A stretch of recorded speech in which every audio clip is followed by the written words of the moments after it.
bon matin, bonjour ou bonsoir tout le monde et bienvenue à ce 28e épisode des Sommeliers de la lutte. Ici Max Périard en compagnie de l'éclaboussant Pierre Gastonguay. Comment ça va, Pierre? Ça va bien, ça va bien depuis quelques jours, là, pas au lendemain, mais après l'écoute formidable du pay-per-view qui était Revolution. J'étais encore sur un petit nuage de lutte. Vraiment bonne. On va en parler de toute façon dans ce... Ouais. Vous le voyez dans le titre, là, je veux dire, vous écoutez ça, c'est parce que vous savez un peu de quoi on va parler. Mais ça va bien parce que ça, je surfe un peu sur des grosses semaines de travail de mon bar. J'ai fait beaucoup de routes, mais ça fait du bien d'écouter de la bonne lutte. Là. Ça donne un souffle pour commencer la semaine là, qui est devant nous. Là. Fait que, exact, c'est ça. Parce que c'est ça notre défi, notre mandat au sommet de la lutte, d'écouter la lutte pour vous empêcher d'écouter la mauvaise. Mais des fois... Quand ça fait beaucoup de mauvaises, des fois, ça vient peser un peu, tu sais, sur notre motivation de comme, OK, cette semaine, c'est pas facile d'écouter les 10 heures de lutte. Mais heureusement, ce pay-per-view-là était le fun. Oh oui. Ah oui. Ouais, ça fait du bien. Et moi, ça se passe bien. Écoute, moi tout, j'ai quand même bien occupé. Hier, j'étais en spectacle chez l'ami Pierre Le Crassine. Yeah. Peut-être viendra éventuellement là, sur le podcast, mais c'est ça, une belle petite soirée au Pop Saint-Patrick à Montréal, sur la rue Saint-Denis, fait que c'était bien plaisant, puis tester des nouvelles blagues, tester des nouvelles transitions aussi de blagues, fait que j'étais quand même satisfait, ça faisait 3 fois là, que je rodais ce nouveau morceau-là, puis ça commence à prendre place, tranquillement pas vite, fait que... on va voir si ça va rester dans la long run, mais pour l'instant, j'ai peut-être un 3 sur macaroni tout garni. Ah! Oh non! Le sujet quand même assez précis. Mais que... Très précis, c'est pour ça que c'est important de le tester. Exactement. Voir si les gens ont les référents, mais à date, tout le monde a assez bien le référent. Puis les autres qui l'ont pas, j'ai des blagues pour expliquer. Tu l'expliques, c'est ça. Parce qu'il faut comprendre que nous, les shows dans les bars à Montréal ou un peu à l'extérieur, c'est un peu nos house shows. Donc, c'est des spectacles où on peut s'amuser, qu'on peut tester certaines choses, qu'on peut déconner un peu plus pour pouvoir être bon, efficace quand ça vient le temps là, de faire un show télé, de faire un gala, de faire quelque chose de plus, un show plus d'envergure, qui est un peu plus important. Fait que nos house shows à nous, c'est les petits bars, le fun, avec des amis, pour pouvoir être efficace. Exact. Devant un petit 30, 40, 50 personnes, ben tu veux pas plus parce que tu veux pas non plus trop brûler le stock, mais c'est exactement le bon nombre pour savoir si c'est drôle, si les gens comprennent. Un assez bon échantillon pour avoir un vrai pouls de société. Fait que non, fait que c'est ça. Travaille quand même pas mal. Ils sont dans le booking, dans plein de choses. Beaucoup de projets. Fait que... Tu sais, tu dis que t'as un nouveau 3 sur macaroni tout garni. J'ai commencé à avoir un nouveau, peut-être, je sais pas, 4-5 minutes sur Avatar, The Last Airbender. Fait que t'es quand même le référent, là. Ouais. T'es en train de l'écouter, fait que j'aime bien ça, moi, à date. Nice. Ça, t'aimes la série, mais j'aime bien la série à date. Nice. Sur Netflix, je vous invite tous à aller voir ça. C'est un chronique, télévision, chronique, culture, télé, whatever. Exact. Ouais. On fait des petites recommandations de side. Sinon, vous, de votre côté, on a eu quelques personnes qui ont participé, encore une fois, au questionnaire en ligne. Et parmi, il y a tout un espace pour nous dire vos commentaires. On a 2 beaux commentaires quand même gentils. D'abord, il y a Will, que j'ai connu grâce à YouTube, qui nous dit, là Will, t'es très gentil, là, mais le meilleur podcast sur la lutte dans la francophonie. Rien de moins. Fait que, merci, Will. Oh, merci, Will, parce que c'est gentil. Je sais pas si c'est le cas, mais on va le prendre. C'est ton avis. Fait que, on va être qui pour t'ostiner? T'aimes ça. Et il y a aussi Fortune Cookie dans le même questionnaire qui nous a dit, là c'est plus pour ce qui s'en vient à l'avenir, elle a dit, j'ai bien hâte au face turn de Mario May. Ah oui. Donc on sent qu'on installe ça depuis quelques semaines, ainsi qu'à la run solo de Darby Allin. Ça promet. Parce qu'effectivement, Darby, éventuellement, avec la retraite de Sting, sera peut-être lancé un peu plus au niveau solo. Donc, effectivement, j'ai hâte, moi aussi, de voir la run solo. Puis au niveau de Mario May, je sais pas si ça va être un face turn. Ce sera peut-être un real turn. C'est peut-être Tony qui va ramasser le face turn. Un double turn, ça c'est pas là. On sait pas, mais je serais moins confiant là-dessus au niveau d'un facer de Mariamé. J'ai l'impression qu'elle a un peu le charisme pour être une bonne méchante. Ouais. Fait que, on va voir s'ils vont aller comme tu le penses, Fortune Cookie, ou si ce sera ailleurs. Fait que merci, n'hésitez pas à nous laisser des commentaires comme toujours. Ça peut être directement en dessous du vidéo sur YouTube, vous pouvez mettre des timestamps. Il y a Pierre-Paul qui est toujours là, qu'on aime bien discuter avec toi, qui d'ailleurs, hein, ça s'en vient WrestleMania. Pierre-Paul, il sera. C'est vrai, il va être là, lui. Il va être là live, fait que j'ai hâte d'avoir ton avis là-dessus. Et sinon, sur les pages Instagram, Facebook, tout ça, en dessous de la publication, allez mettre vos commentaires sur l'épisode ou sur les semaines qui s'en viennent. Ça me fait toujours plaisir, ou ça peut des fois nous diriger vers quel connect qu'on va faire si vous avez aimé un match en particulier et qu'on n'a pas encore fait un épisode sur ça. Donc, toujours le fun de vous lire, de vous voir. Et on va commencer cet épisode retour et analyse sur AEW Revolution 2024, la révolution de la All Elite Wrestling. Mais avant de commencer, un petit lexique, petite chronique lexique. Et cette semaine, c'est Manager que j'ai décidé de prendre. Fait qu'est-ce qu'un manager dans le terme de la lutte? Eh bien, c'est une personne qui accompagne le lutteur près du ring et qui intervient parfois dans les matchs. Bon, là, c'est la manière un peu simple de dire ce que c'est.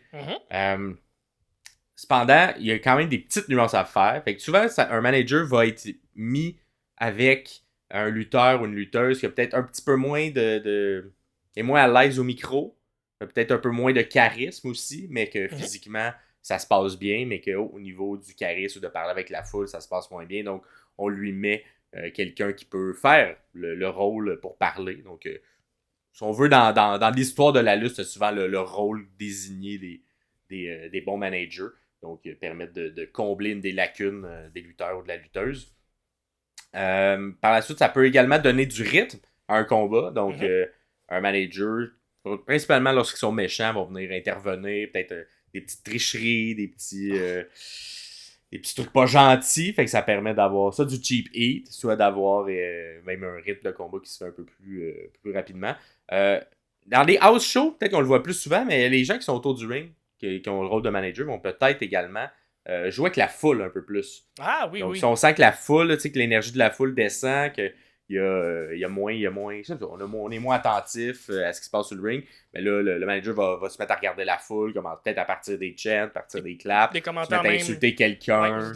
Ouais, donc, ça va être un des rôles qu'ils ont également. Fait que c'est comme un espèce de gérant, mais à l'écran d'un lutteur. C'est peut-être nécessairement son gérant en arrière scène. Puis je vais quand même faire la nuance avec un valet. Valet, c'est comme l'ancienne version. Comme maintenant, manager et valet est un peu été mis ensemble. C'est rare qu'on voit des valets maintenant. Mais le valet était à une époque où on voulait quelqu'un qui était peut-être plus là pour le look. Ok, littéralement. Qui accompagnait, mais qui n'avait pas nécessairement un impact au niveau du... Il faisait pas des promos. Il faisait pas...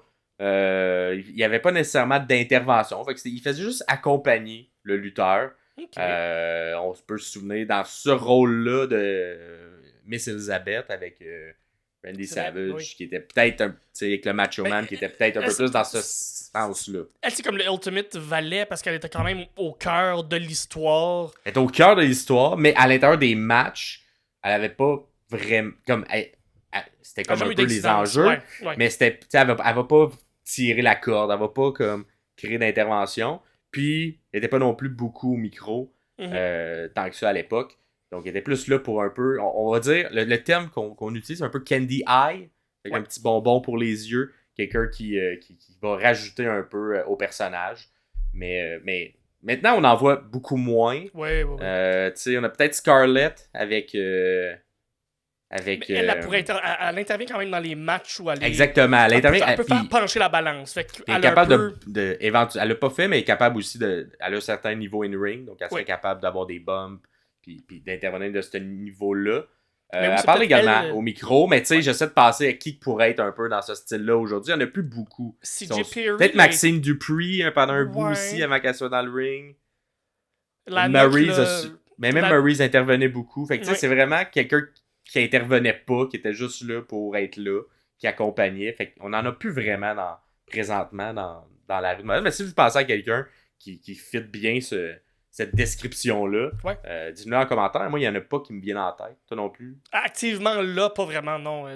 C'est ça, il y a C.J. Perry, l'ancienne Lana, mais elle parlait quand même beaucoup. Elle parlait quand même beaucoup. Un gros charisme, puis elle est capable de lutter aussi. Fait que ça tombe un peu dans ce que Scarlett fait présentement. Fait que non, tant mieux parce que c'était un peu. J'ai l'impression que c'était un rôle qui pouvait être réducteur par moment. Ouais, quand même réducteur. Si on peut tasser le côté valet puis mettre de l'avant des gens qui sont capables de parler, même qui sont pas capables de bumper, tant mieux, ça donne un niveau de plus ou une couche de plus à certains lutteurs qui, eux, ont cette lacune-là, comme tu disais au début. Fait que tant mieux si on tasse les valets, puis let's go les managers, let's go les gérants. Ouais, exact. Puis, sinon, toi, parmi les... Là, évidemment, on va enlever Paul Heyman parce que il est trop fort pour la Ligue. Si on enlève Paul Heyman, qui, dans les dernières années, t'ont marqué par leur niveau micro en termes dans le rôle de manager, qui t'a bien aimé? MVP. MVP, moi aussi, j'avais MVP. MVP avec le Hurt Business, je trouvais que c'était solide. 5 mois que ça a duré, là, ce stable-là, c'était... Ouais. Il a fait des bonnes promos. Puis MVP a jamais été mauvais au micro, mais il n'a jamais été reconnu pour son micro tant que ça non plus. Puis là, c'est comme cette stretch-là avec son groupe, avec, c'est ça, le Hurt Business, c'était avec Bobby Lashley puis le Street Profits, c'était avec Shelton puis Cedric Alexander. Bref, un bon travail. Il était capable de mettre sur un piédestal son clan, il était capable de bien les vendre, il était capable de rajouter quelque chose à un match. Le look de sa gimmick aussi, j'aimais bien avec la petite canne. Exactement. Il avait l'air comme... Tu sais, on dirait la canne ajoutait au fait qu'il était peut-être un peu plus faible, mais tu sais, il était encore capable de bumper comme il faut. Mais tu sais, on dirait ça ajoutait de l'impact quand il se faisait attaquer ou... Oui, exactement. Puis il a usé même une couple de fois pour tricher cette canne-là. Fait que ça avait un apport en plus dans les matchs. Ouais. Moi, présentement, j'aime bien Don Callis. Ben oui. Oh mon Dieu. L'Elite, justement, avec Revolution, on a eu 2 de ces poulains qui se sont affrontés. Lana est également dans les là. Une que j'ai énormément aimée dans ces belles années, c'était Vicky Guerrero. Qui amenait vraiment une belle touche. C'est un personnage marquant, là. Puis un personnage fort aussi, féminin, à une époque où on était plus dans la mode diva. Son duo avec Dolph Ziggler ou avec... Dolph Ziggler, Edge, tu sais, il y en a eu beaucoup, là.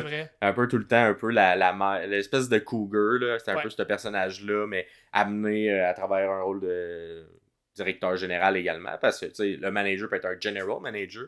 J'aime bien aussi ce qui se fait présentement, justement, du côté des GM. Adam Pearce, Nick Aldis, je trouve qu'ils font des bons travails. Complètement.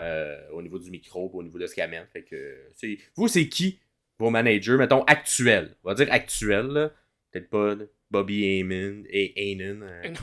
The Brain Heyman. Mais puis Paul Heyman, mettons. On enlève Paul Heyman aussi parce qu'on va tous le nommer. Mais oui, puis il va être intronisé autant de la renommée en plus. Exactement, là, oui. Pierre-Paul qui nous a break the news dans les commentaires. Merci. Puis qui le mérite, évidemment. Je pense que personne s'attendait à ce qu'il ne soit pas un jour. Tellement le meilleur. Pour moi, c'est le meilleur. Oui, même en avant. J'ai pas connu les belles années de Bobby the Brain Heenan, mais moi, c'est le meilleur. Je le mettrais au-dessus parce que du peu que j'ai vu, je le trouve plus efficace, plus également. Je sais pas, il s'est réinventé souvent, là, Paul Heyman. Oui. Puis, en tout cas, j'ai bien apprécié. Sinon, prochaine chronique. Oui. Qui le fait mieux? Alors, qu'est-ce qu'on a, Pierre, cette semaine? Qui le fait mieux? Qui le fait mieux cette semaine? J'ai une variante. En fait, c'est qui le fait mieux? C'est le cutter qui le fait mieux. J'ai mis aussi là-dedans le RKO parce que c'est un peu le même move. Le RKO, on le connaît un peu plus sous ce nom-là. Qui le fait mieux? J'ai comme deux catégories. J'ai 4 personnes qui sont peut-être pas en duo, mais qui le font un peu de la même façon. Fait que si tu veux choisir deux personnes entre Diamond Dallas Page et Randy Orton ou Cody Rhodes et Will Ospreay qui eux le font plus dans un genre de springboard cutter, donc ils vont rebondir sur les cordes, qui le fait mieux? Diamond, Dallas Page, Randy Orton, Cody Rhodes ou Will Ospreay, alentour de ça. Dans le Page, j'ai un peu inventé le mouvement. Moi, je vais quand même dire Randy Orton parce que pour moi, le RKO, c'est dans une classe à part. Si on reste juste cutter classique, moi, j'aime bien quand même celui de je pense que je vais dire Cody. Je trouve qu'il l'a bien. le cutter. Il y a aussi c'est pas un mouvement qu'il avait tôt dans sa carrière. Il me semble que c'est arrivé tard dans son moveset, le cutter. À la suite de son quand il est parti de la WWE. Parce que j'ai pas de souvenir qu'il faisait le cutter à l'époque pour son ajout récent, puis qu'il le fasse si bien, je veux dire Cody Rhodes. Cool. J'aime bien comment il s'élance. Cool. Moi aussi, je vais être à peu près dans la même. Randy Orton, moi aussi, pour ce qu'il a apporté à ce move-là, la façon qu'il fait son timing toujours impeccable. Ça a l'air d'être dévastateur. C'est ça, j'ai mis Diamond Dallas Page parce que c'est lui qui a un peu inventé le move, qui l'a réinventé ou qui l'a mis sur un autre niveau. Popularisé assurément. Exactement, avec son Diamond Cutter. Puis moi, je vais aller avec Will Ospreay, par exemple. Je trouve qu'il y a une plus belle fluidité que Cody Rhodes. Cody Rhodes est toujours très bon, mais je trouve que des fois, son positionnement de pied est un peu awkward, tandis que Will Ospreay, il est parfait, Colin, si tu veux. Ben, c'est parce que c'est ça. Will, c'est difficile de trouver des mouvements qui ne fait pas fluide. c'est toujours fluide. Mm-hmm. Will, fait que c'est plus une version indie, all elite, très tout le temps dans un mouvement virtuel, alors que Cody, il est plus, OK, on isole le mouvement. Oui. Ça se passe à ce moment-là. Randy également, de la même manière. Ça se passe à ce moment-là. On crée une importance au mouvement un peu plus. 100%. Alors que Will, c'est comme en transition. C'est exactement. C'est avec plein d'autres moves. Ça, une mention honorable aussi. Je trouve que John Moxley le fait quand même très bien aussi de temps en temps. Il en sort un juste out of the blue, un peu comme ça. Boum, un petit cutter, puis on continue. Beau move de transition de son côté. Je ne l'ai pas mis dans ma liste, mais mention honorable à M. Moxley qui a peut-être ou pas saigné pendant le pay-per-view. C'est ce qu'on va savoir. Et moi, j'ai mis... En tout cas, on va en parler tantôt. C'est ça. Là. On va en parler tantôt. On va y arriver. Et justement, on fait un retour sur la carte. Est-ce qu'il y a un retour sur le formulaire que vous avez rempli? Fait que voir les réponses, qu'est-ce qui a bien été. Avant de commencer, on va dire les gagnants. Alors, le top 3, comme toujours, le podium. Tout d'abord, en troisième position, on a Top House. Top House avec 59 points sur une possibilité de 105. Donc, ça a été quand même bien réussi. Plus que 50%, moi je trouve que c'est quand même bien réussi dans ce type de questionnaire-là. Ensuite, en deuxième position, quand même avec une grosse marge, là, il y a vraiment eu un gros écart avec 68 points, fait que presque 10 points de plus. Wow. On a Phil Byrne. Bravo, Phil. L'habituel, qui est toujours là. Et finalement, la grande gagnante.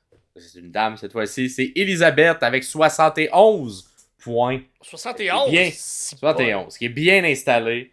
Fait que félicitations, Elisabeth. Je pense que c'est ta première victoire aussi. Tu as déjà été dans le podium, mais je pense pas que tu avais été gagnante de mémoire. Fait que, et c'est le premier podium que toi et moi, on n'est pas dedans. T'as raison. Fait que félicitations tout le monde. Vous nous avez détrônés pour la première fois de notre propre questionnaire. On va se faire voler le podcast un moment donné. Mon Dieu. Fait que good job, on adore ça. Fait que le prochain va être WrestleMania XL. Ça va être un gros. On s'entend, ça va être un très gros. Et ça sera probablement... ça sera un seul questionnaire, mais nous, notre retour sera en 2 soirs, vu que la première nuit et la deuxième nuit. Donc, il y aura probablement 2 épisodes de retour. Mais le questionnaire sera un gros questionnaire au complet pour tout ça. Fait que, tu sais, mettons, mettez déjà là, un peu ça sur votre calendrier, mais on se prévoit peut-être un bon 20 minutes. Un bon 20 minutes, une demi-heure pour comme y répondre comme il faut. Prends le temps de réfléchir et tout. Réfléchir, toutes les petites questions, tout ça. On va peut-être aussi moins abuser sur les questions niaiseuses. Ah ben oui. On va quand même en avoir. C'est drôle. Mais c'est WrestleMania. On va en avoir quand même, mais il va y avoir plus de matchs. Fait qu'on va peut-être s'en tenir à l'essentiel un peu plus. Fait que c'est ça, ça fait le tour de ça. Puis ensuite, pour le retour, on commence par le pre-show. Yeah. Comment as-tu apprécié? Il y a eu des matchs qui ont été annoncés tout de suite avant. Donc, pour la question, est-ce qu'il y a eu des matchs non annoncés? La réponse est non. Parce qu'on a annoncé 1 heure ou 2 avant qu'il allait y avoir 2 matchs dans le pre-show. Et c'était 2. Il n'y en a pas eu de surprise. Il n'y en a pas eu un autre qui s'est ajouté. Un peu dommage aussi que c'est annoncé comme ça. Ça me fait un peu... C'est un peu tout le temps le défaut que je trouve dans le booking de Tony, c'est qu'on dirait qu'il oublie qu'il faut qu'il y ait des matchs dans le pre-show. En tout cas, j'étais comme, peut-être ça allait être le truc à 8 All-Star. Finalement, on a décidé de... on a décidé de mettre un autre match féminin. Il y en avait seulement un sur la carte avant ça. Bon. Moi, on va commencer par ce match-là. Même si c'était pas dans... on va commencer par l'autre. Le six-man tag team entre tout le monde du Big Bang Scissor Gang ainsi que le clan de Jeff Jarrett. D'abord dans les entrées, hein, les raps manqués de Max Caster depuis quelques semaines. Ça fait quelques épisodes qui manquent. Je pense qu'on installe quelque chose. Je pense que oui. Parce qu'au début, j'étais comme, c'est peut-être juste trompé. Mais là, il le refait à chaque fois. Fait que je suis comme, est-ce qu'il y a un changement de gimmick? Est-ce qu'il y a une frustration? Est-ce que... Au début, c'était parce qu'il se faisait un peu déconcentré par le Big Bang, par le Bang Bang Gang, par des membres du Bang Bang Gang. Là, le dernier, au pay-per-view, il s'est pas fait déconcentrer, mais il a quand même manqué. Donc, j'ai hâte de voir. C'est comme une side storyline que j'ai hâte de voir ils vont faire à l'intérieur du clan, mais moi aussi, j'aime bien où ça s'en va. Moi, j'étais un gros fan du Bang Bang, c'est ce gang depuis le début. Fait que, j'aime tout ce qu'ils font. Fait que j'ai vendu là-dessus. C'est un bon match quand même. Je veux dire, c'était pas rien de compliqué. Tout le monde a fait. Un 6 contre 6, c'est sûr que. Ça a du rythme, puis il se passe ce qui se passe. C'est Jay White qui a piné Willie Mack. Donc, pour donner la victoire au Bang Bang, c'est The Gang. Jay White, après, qui a pris le micro et qui a quand même fait une bonne petite promo pour hyper le pay-per-view. Je pense que ça s'est fait au dernier pay-per-view aussi. C'est Kingston qui l'avait fait, il me semble, en pre-show. Donc, je sais pas si on essaye d'installer quelque chose. T'es quelqu'un qui est bon au micro, qui va dans le pre-show, qui parle un peu à la foule, qui parle aux gens qui écoutent sur YouTube pour essayer de vendre plus de pay-per-view. Je sais pas si c'est ça c'est ce qu'on essaye de faire, mais je trouve ça le fun de mon côté. Une belle promo impromptue pendant le pre-show. Ouais, j'ai aimé le petit bout où on fait un peu on marche comme Ric Flair, là, tu sais, tout le monde ensemble du côté de Jeff Jarrett. Avec les gens à l'extérieur. Ça me fait sourire. Pour ça. Ensuite, il y a eu la promo du retour de Pac. Oui. C'était mis en pre-show. Moi, je suis insulté. Puis moi, j'ai trouvé que ça ressemblait. Il y avait genre un peu un style à la Gollum. Oui, ok. Tu sais, genre, Gollum qui se parlait à lui-même, puis qu'il avait semé la gueule, puis Gollum qui était plus. Puis on dirait que c'était un peu ça, tu sais. Il y avait lui avec une tuque qui était comme, j'ai vécu des affaires, tout ça. Puis t'avais lui méchant, un peu bastard, qui était comme. Ah oui, ok, ouais. Fait que j'étais comme, on va-tu avoir un personnage comme ça, à la Gollum, ou c'était plus pour faire la dichotomie entre l'ancien versus le nouveau? J'ai hâte de voir, mais il semble avoir traversé peut-être une épreuve au niveau de la santé mentale, mais bon, ça va être mis de l'avant lors de son retour. Mais... c'est un peu ce qu'il fait depuis le début, depuis qu'il est avec All Elite. Là, il est là quelques mois pour travailler, il repart 3 mois en vacances, en tout cas, il repart en 3 mois peut-être. Penser ses blessures, parce qu'on s'entend, ses matchs sont assez violents. Il revient un autre pour travailler, là, il s'en va. Ça fait un petit peu plus longtemps qu'il est parti. Mais tout le temps content de voir Pac. C'est je pensais qu'il allait être dans les premiers 5 champions du monde de l'All Elite. Finalement, c'est pas arrivé. J'espère qu'il va avoir une ceinture dans pas longtemps. Il a quand même eu une bonne run avec ce qui était le champion intercontinental, dont le champion avant la International, je pense que c'est Atlantic Championship. Donc, il y a aussi un beau règne avec le trio. Oui, c'est vrai. Au début de l'installation de la ceinture. Triangle à mort. Fait que, oui, mais moi, c'est ça, c'est moi ce qui m'a insulté, c'est qu'on met sa vignette en pre-show sur YouTube. J'espère qu'ils vont la repasser, qu'ils vont repasser une autre version d'une promo ce soir. En fait, hier, nous, on enregistre le mercredi, là, présentement. Là. Donc, nous, on va écouter Dynamite ce soir. On l'a pas encore vu. Fait que j'espère que ça va repasser à Dynamite, la promo. La vignette plutôt de Pac. Ouais, puis que ça soit peut-être un petit peu plus clair, parce que on sait pas si ça s'enligne trop vers quoi non plus. Là. Ensuite, on a eu le match justement de dames qui s'est ajouté. Donc, encore Statlander, Willow Nightingale, qui sont un peu abonnés au pre-show. Hein. Ils font pas mal tout. Qui est en équipe contre Julia Hart et Sky Blue. Pas beaucoup de construction de ce match-là. C'est ça que je suis un peu déçu. C'est comme construction backstage, en fait. Là, de ce exact. Puis, mais en tout cas, c'est correct. Moi, j'ai bien aimé le match quand même. Je trouvais que les filles s'amélioraient. Puis que c'était fluide à beaucoup de moments. Même peut-être eu une petite peur des fois sur Julia Hart qui s'est fait atterrir solidement par Willow pendant un segment. Mais finalement, plus de peur que de mal. Ça avait juste l'air de faire mal. Mais ça... pas eu, en tout cas, elle a terminé le match, puis elle a fait d'autres choses aussi, d'autres gros bumps par la suite. Fait que je me dis qu'il n'y a pas eu de blessure, sinon elle n'aurait pas été capable. Puis victoire des gentils. Fait que là, ça, je suis comme... C'est bizarre un peu, parce qu'on essaie d'installer comme... une championne qui perd, c'est tout le temps bizarre. Puis là, ben... Sky Blue était sur une montée, fait que c'était comme une championne puis quelqu'un qui est sur une montée. On a quand même donné la victoire du côté des gentils. Que je pense sont invaincus depuis que le manager est avec eux, mais il n'y a pas eu d'impact sur le match. Fait que peut-être c'est plus au niveau de la stratégie qu'on essaie de le rendre crédible. C'est vrai, parce que là, Stokely Hathaway là, est rendu gentil, un manager gentil, puis là, il a été chercher... Statlander puis Willow. Puis là, ben, ça a l'air que ça va bien pour eux depuis que Stokely Hathaway là, qui était au commentaire, qui est quand même très bon, me fait rire, Stokely. Donc, ça, un match inoubliable. Ben, oubliable, mais correct. Qui s'écoute bien en pre-show, mais que j'aurais aimé plus de build. Et par la suite, c'est ce qui terminait le pre-show. Pas eu d'autres matchs. Bon, évidemment, plein d'entrevues, tout ça, mais rien de majeur. C'était plus des trucs pour hyper. René Paquette et RJCD qui font quand même une très bonne job de leader le pre-show. J'aime beaucoup son debout souvent là, sur la rampe d'entrée puis avec un micro. Fait que j'aime bien. Je préfère ce style. Ouais, je préfère ce style-là à une table. Ouais, moi aussi. Je pense que je préfère ça. Fait que là, le spectacle commence, le vrai spectacle, la carte principale. Et on commence avec Christian Cage et Daniel Garcia. Pas grand monde avait mis ça comme opener.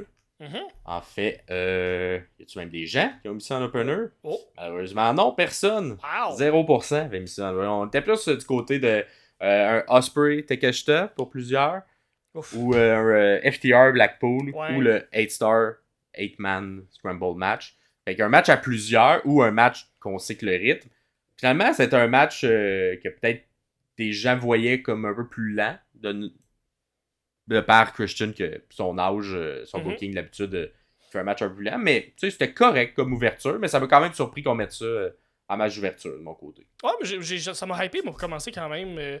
Il y a eu un bon rythme. Je trouve que ça justement, ça a bien été. Christian Cage a fait quelques gros bumps, pas bumps, mais grosses manœuvres, dont partir du coin de la troisième puis sauter complètement par-dessus le poteau pour faire un genre de axe handle à Garcia. Fait que il y a quand même quelques gros moves. Qui a bien vendu. Christian a super bien travaillé dans ce match-là. Il a vendu son genou.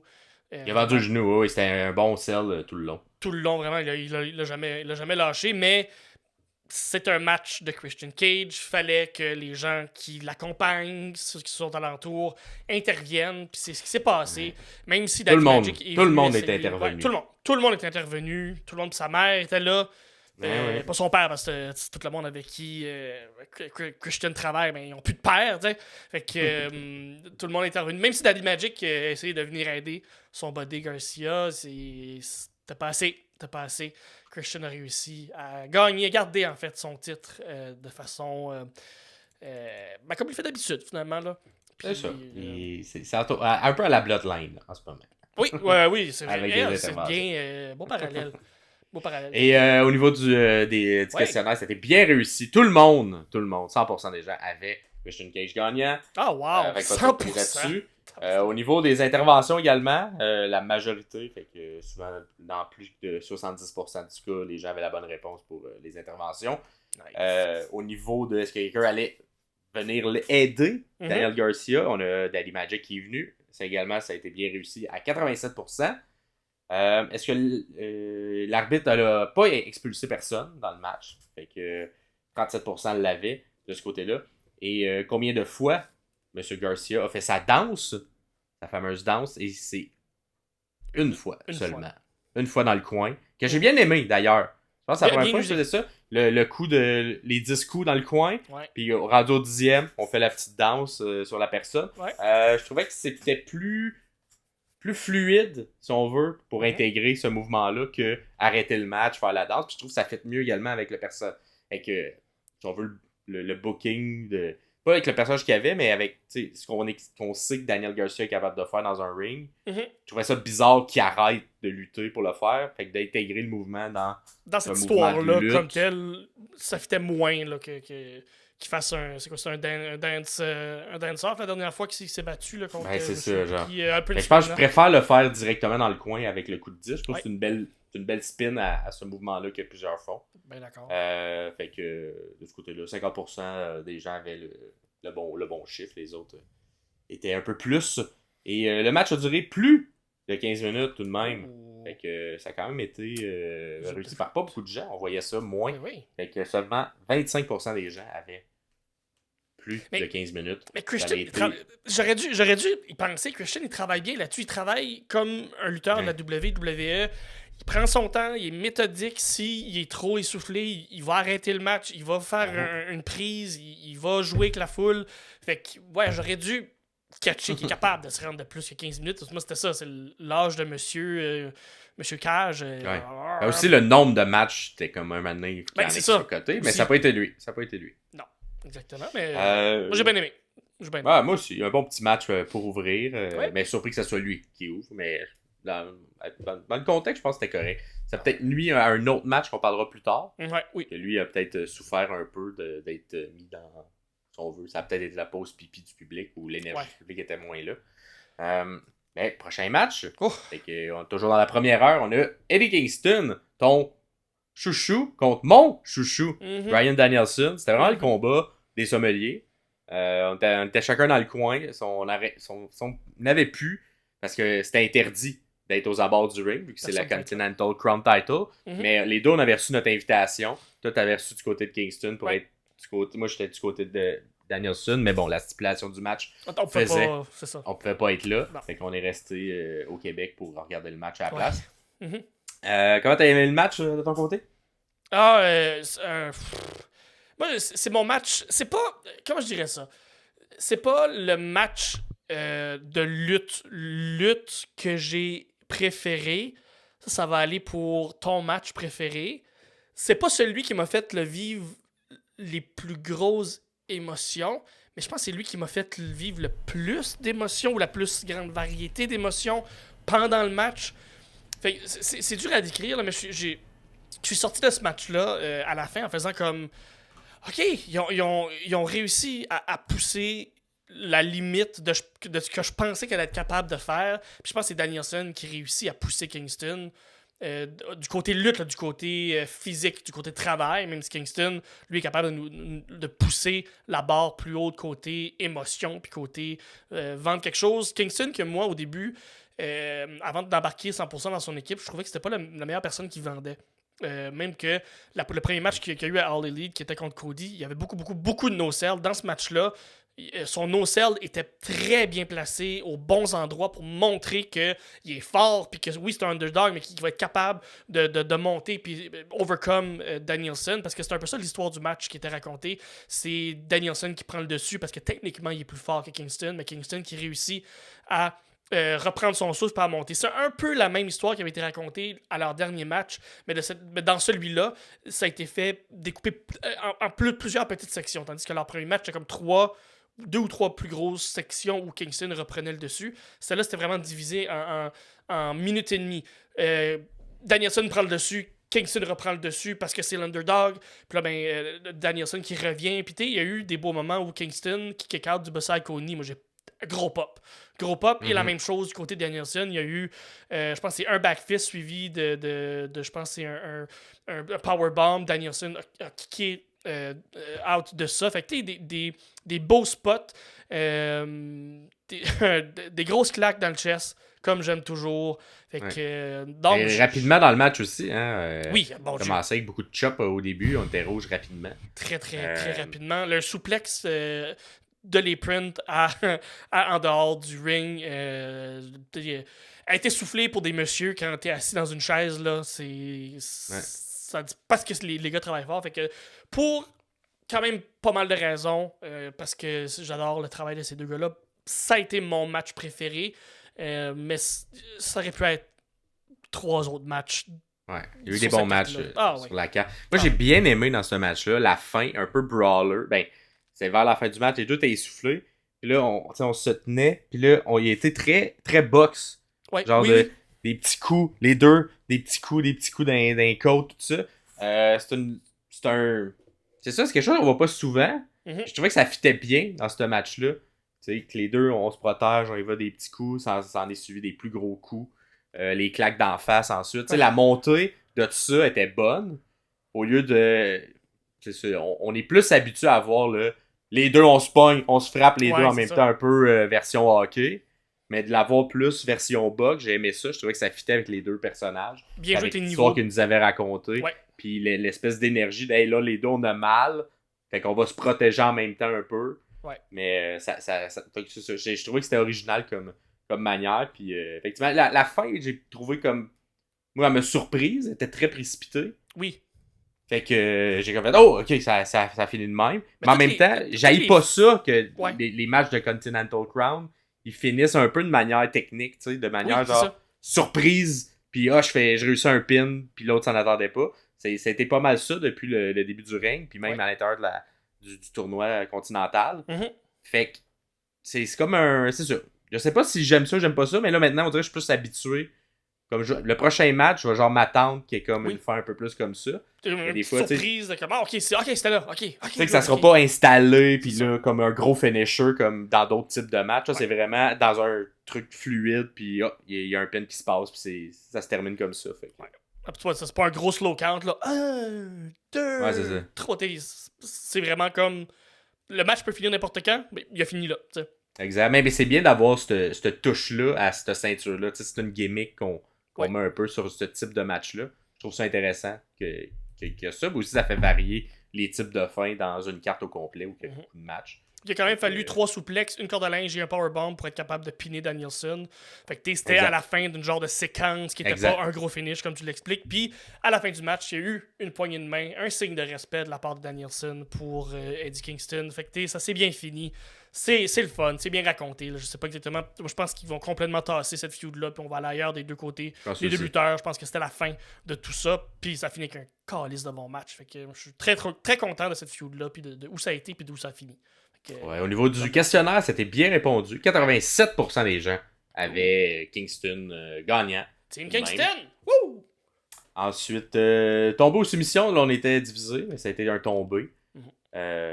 Certains voyaient la soumission évidemment parce que les deux ont ça dans leur répertoire. Et c'était plus que 18 minutes, mais pas beaucoup plus. C'était quand même bien le choix de 18 minutes parce que ça a été un 19 minutes 45 secondes. En bas de 20.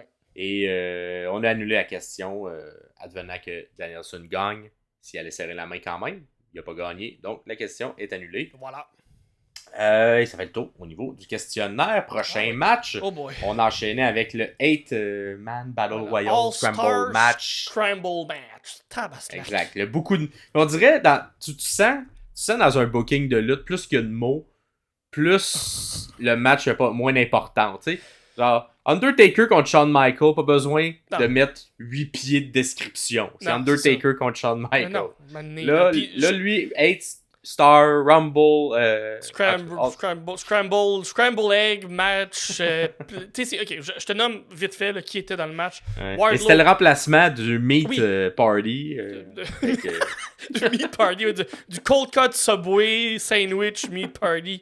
Fait que c'est ça. Fait que là, il y a 8 lutteurs, je les nomme vite fait. Wardlow, Dante Martin, Brian Cage, Hook, Lance Archer, Magnus et Chris Jericho.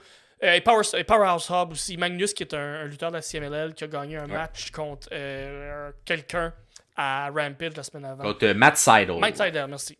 Donc, je trouve ça un peu bizarre d'avoir quelqu'un qu'on connaît pas, même s'il y a des partnerships avec la CMLL. Il n'a pas été vraiment présenté parce que moi, j'écoute pas Rampage, fait que j'étais pas au courant tant que ça. On nous l'expliquait dans les commentaires, des commentateurs, mais comme... En tout cas... je suis d'accord. Overbooked, pour moi. Ouais. Mais tu peux pas overbooker un match à 8. Super belle vitrine pour Wardlow. Et sinon, quelques beaux petits spots, beaucoup de meat. Puis sinon, c'est tout. Moi, c'est tout. C'est vraiment tout. Moi, j'ai bien dans quelque chose qui travaillait depuis quelques temps, mais j'ai trouvé mieux exécuté dans le répertoire de Wardlow, mais ses coups de tête, je trouve, sont rendus avec un bon timing. Ouais. Il en a fait 2 dans le match bien placé. Et son espèce de corde à linge bizarre où on dirait qu'il fait genre swing, fusion. Mais là, à la place de fusion, il donne un coup de corde à linge. pour les référents, les fans de Dragon Ball. Dragon Ball, mais je trouve que, on dirait avant, je trouvais ça dégueulasse. Là, dans ce match-là, je fais ah non, c'est bon. Il a travaillé, il est plus fluide maintenant. Je l'aime, moi, ce move-là. Je me suis déjà stiné avec Grenier, que lui, il déteste ça. Je dis, ça fait avec le gars, je trouve. C'est le fun. Moi, je l'aimais pas, mais je l'ai aimé dans ce match-là. Fait que j'étais comme, ok, parfait. I guess il a changé quelque chose qu'avant, j'aimais pas. Puis là, j'aime. Au niveau du questionnaire, ça a été à 100%. Tout le monde voyait Wardlow remporter ça. C'était pas mal un match fait pour lui. Aussi, le gagnant s'en allait à un shot à la ceinture. Qui était légitime. Il n'y avait pas grand monde de légitime. Ben, il y a quelques personnes légitimes, mais quand tu suis les histoires, c'est pas mal Wardlow qui est le plus légitime pour gagner. Fait que tout le monde l'a eu. Est-ce qu'on est en train de ruiner la belle montée que Dante Martin avait? Ben, c'est comme... Dante Martin, on dirait, on le met sur la glace, on le remet sur le hot streak. Ouais. Fait que j'ai hâte de voir. Moi, Dante, pour une des premières fois, j'ai pas trouvé que c'était son meilleur match. Il a fait des petits... il a glissé, il a fait des petits botches ici et là. Fait que... tu sais, à voir peut-être que sa blessure le freine un peu. Ouais, le gêne un petit peu. Il y a eu, entre autres, une sortie vers l'extérieur qui a été laborieuse. Il s'est accroché d'un corps et il était chanceux de c'est pas lui, ça, d'habitude. Parce qu'il est atterri vraiment pas à bonne place. Il est atterri pas mal sur le bord du ring au lieu d'atterrir sur les gens qui l'accueillaient. Fait que c'est ça. J'ai pas trouvé que c'était le meilleur match de Dante. Fait que à voir s'il est encore un peu gêné par quelque chose ou c'était juste arrivé comme ça. Sinon, pour le reste, plus de 15 minutes le match, mais pas de beaucoup. La majorité des gens l'avaient, vu le nombre de personnes. Et le nombre de powerbombs, ça a été bien réussi quand même. Bien réussi. C'était divisé, mais quand même 38% avaient 1 à 3. Mais c'était 2 le chiffre. Mais moi, j'étais surpris parce que moi j'en aurais mis beaucoup dans un match à plusieurs comme ça. Mais finalement, on a comme protégé le mouvement de powerbomb de Wardlow. On a juste fait 2. Donc, un sur le pin final, puis un autre dans le match qui n'a pas été concluant. Mais c'est ça, tu sais. Des fois, il y a un booking où il s'en fait 4-7, 4 à 7 de suite. Là, il aurait pu en faire plusieurs de suite avec tout le monde, mais finalement, non. Le petit moment et tout de meet au début avec tous les 4 gros. Ensuite, les mini-meet. Quand même, ça me fait rire un peu, le mini-meet. Avec genre, surtout Jericho, comment il sellait, puis il était comme, nous autres aussi, on est capables, on est des mythes, nous aussi. Fait que là, les 4 petits qui se rentrent dedans. Ça m'a fait sourire. C'est le petit booking sympathique de ce match-là. Mais c'est ça, tu sais, au niveau où il était mis, je pense que je l'aurais plus mis plus tard, mais il était comme mis en fin de première heure. Je pense que j'aurais mis peut-être un combat mieux que ça en fin de première heure. Ouais, je suis d'accord. Pour comme garder le momentum. Ouais. Là, je trouvais que c'était comme rapide pour faire comme un match un peu pause ou un peu qu'on a moins besoin de suivre attentivement. En même temps, moi, je trouvais que ça fonctionnait. De mon côté, je trouve qu'après la grosse montée avec Eddie puis Danielson, je trouve que ça donnait un petit cool-down pour après aller vers le match qu'on va discuter dans 30 secondes. Fait que moi, je trouve que la transition était le fun entre les deux matchs en simple. Fait que pour moi, de mon côté, ça fonctionnait côté booking. Le match, c'est ce que c'est, mais du côté du pacing ou de l'ordre des matchs, je trouve que pour moi, ça fonctionne. Parfait. Moi, j'aime bien booker à coup de 3. Ah, ok. 3 pauses. Surtout dans une longue carte comme ça. Ouais, je comprends. Fait que c'est ça pour ce match-là. Ensuite, prochain, on avait le championnat international. Ah là là. Détenu par Orange, Cassidy. Et la personne qui était là pour l'affronter était Roderick Strong. Écoute, qui a ses yeux rivés. Undisputed Kingdom avait ses yeux rivés depuis un petit bout sur le titre. Ça aurait pu être aussi mon match préféré, je te dirais. Mais j'aurais aimé, si la carte avait été moins longue, avoir un peu plus de temps pour ce match-là. 100%. Ça a juste été 12 minutes 45, mais ça aurait pu être un bon 20. Ah oui. Oui, donner le temps un peu plus. Là, même si ça a été bien construit, la raison pourquoi c'était lent, dans le sens où Cassidy, il scellait les côtes défoncées, puis Roderick Strong, tout son arsenal de coups dans les côtes, c'est lui le roi des côtes. C'est ça, une des notes que je me suis souvenue, c'est me suis écrit, c'est le dos et les côtes à Cassidy sont TP, il lutte contre le Messiah of the Backbreaker. Est-ce que c'est une coïncidence? Je pense pas. Dans le booking, non, c'est pas une coïncidence, mais comme Roderick Strong, c'est le Roderick Strong de NXT. C'est celui qu'il y avait sur l'Indie, que tout le monde parle, que c'est un des meilleurs lutteurs qui existe pour nous raconter ce genre d'histoire-là.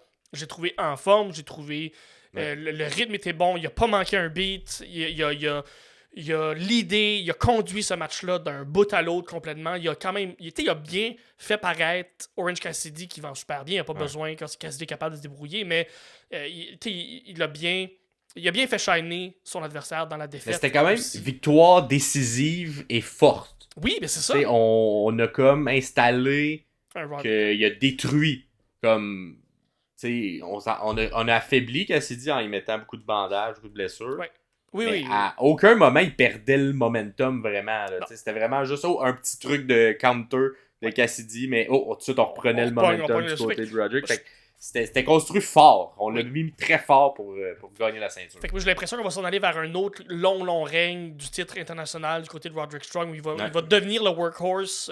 Cassidy qui mérite là, un 6 mois de congé. Là, Simonac va dormir une couple de jours, là, Cassidy. Mais Roderick Strong, qui je crois, va être le workhorse, donc qui est capable de le faire. Il est capable d'avoir une bonne grosse run où il va passer au travers de tout le monde.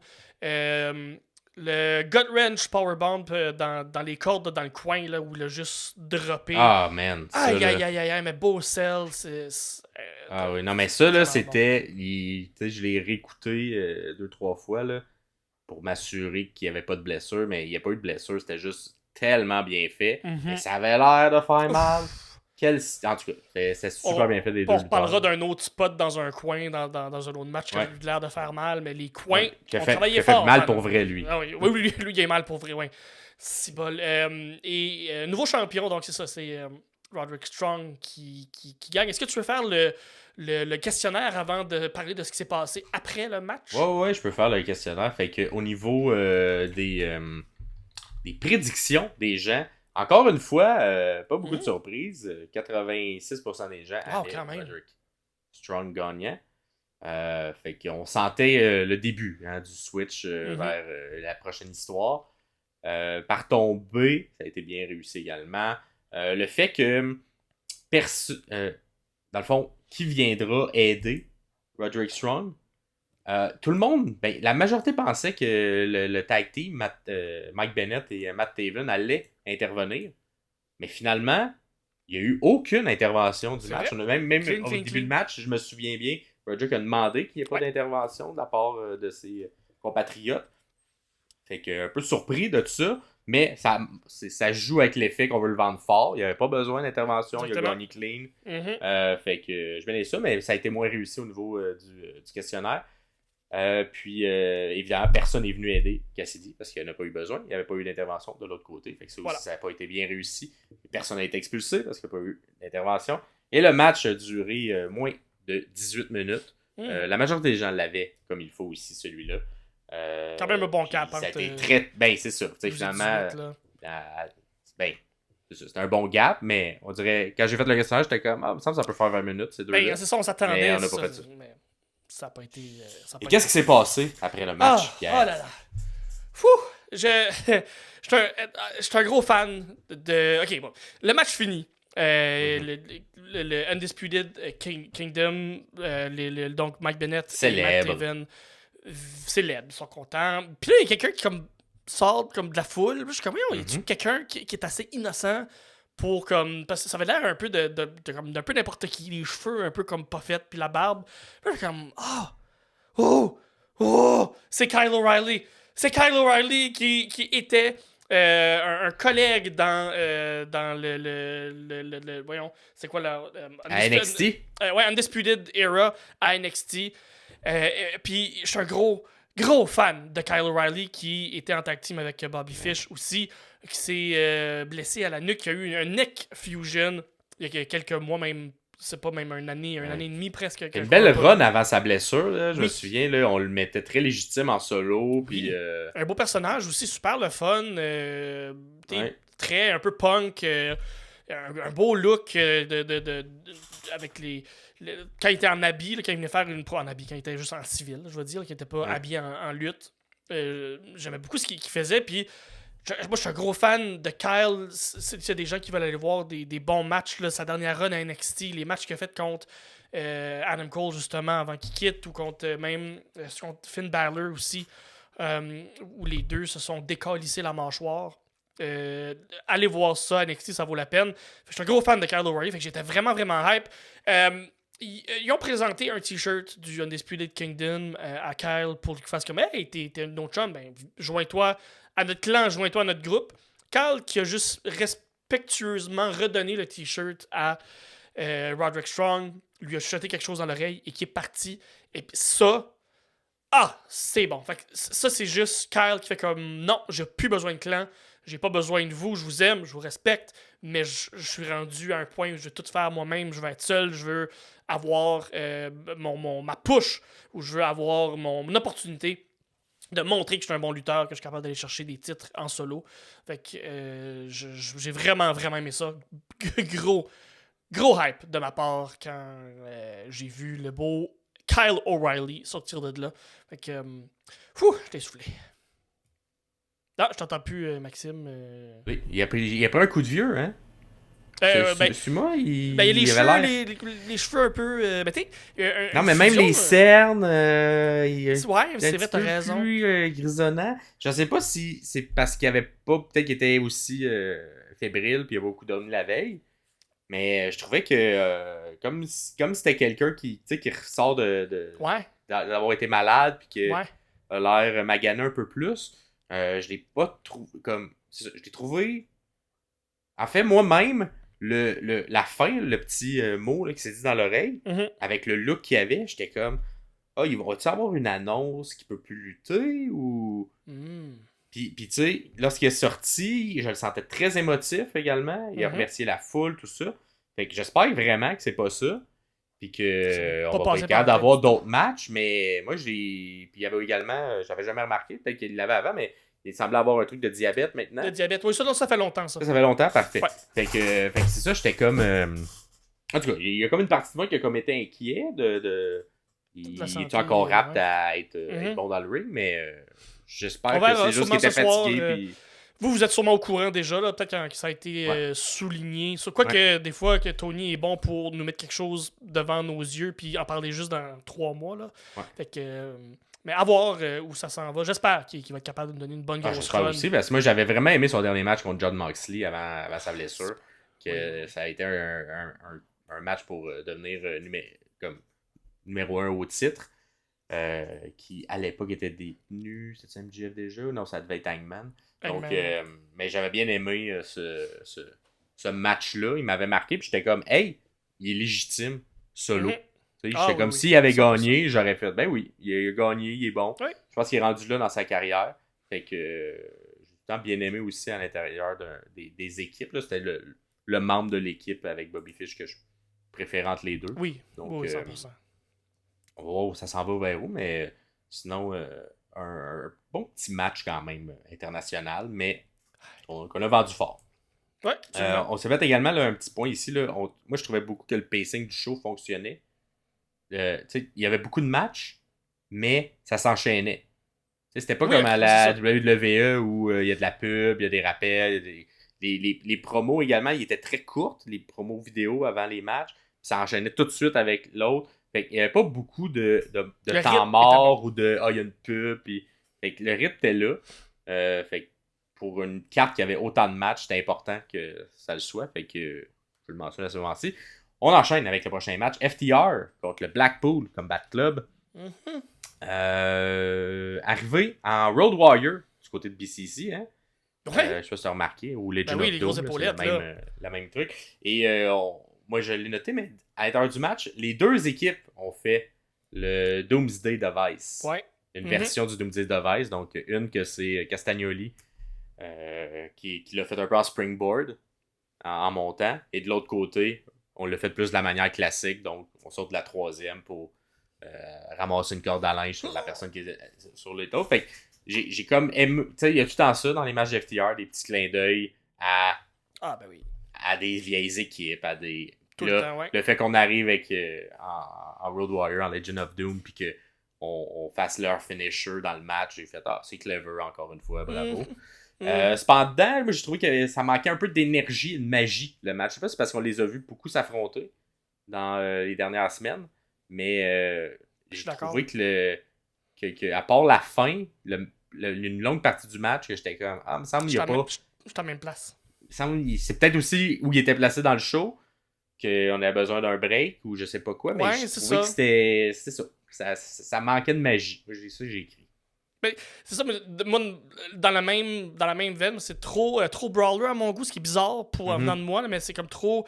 Pas assez d'histoire, pas assez de subtilité, pas assez. Puis pourtant, c'est pas FTR, ça, de faire ce genre de match qui est un peu trop direct ou un peu trop. Il n'y a pas de. T'as eu quelques clins d'œil, oui, mais comme. Puis je pense que oui, c'est exactement ce que tu soulignes. On les a peut-être trop vus lutter ensemble dans les dernières 3 semaines, dans les derniers mois. Fait qu'ils ont comme rien rajouté de plus. Ils auraient pu faire des callbacks à ce qui s'est déjà passé. Ils auraient pu, puis rien de ça. Sauf Dax qui est devenu littéralement un arrosoir à sang un moment donné. Ouais. Avec la toupie que Castagnoli fait.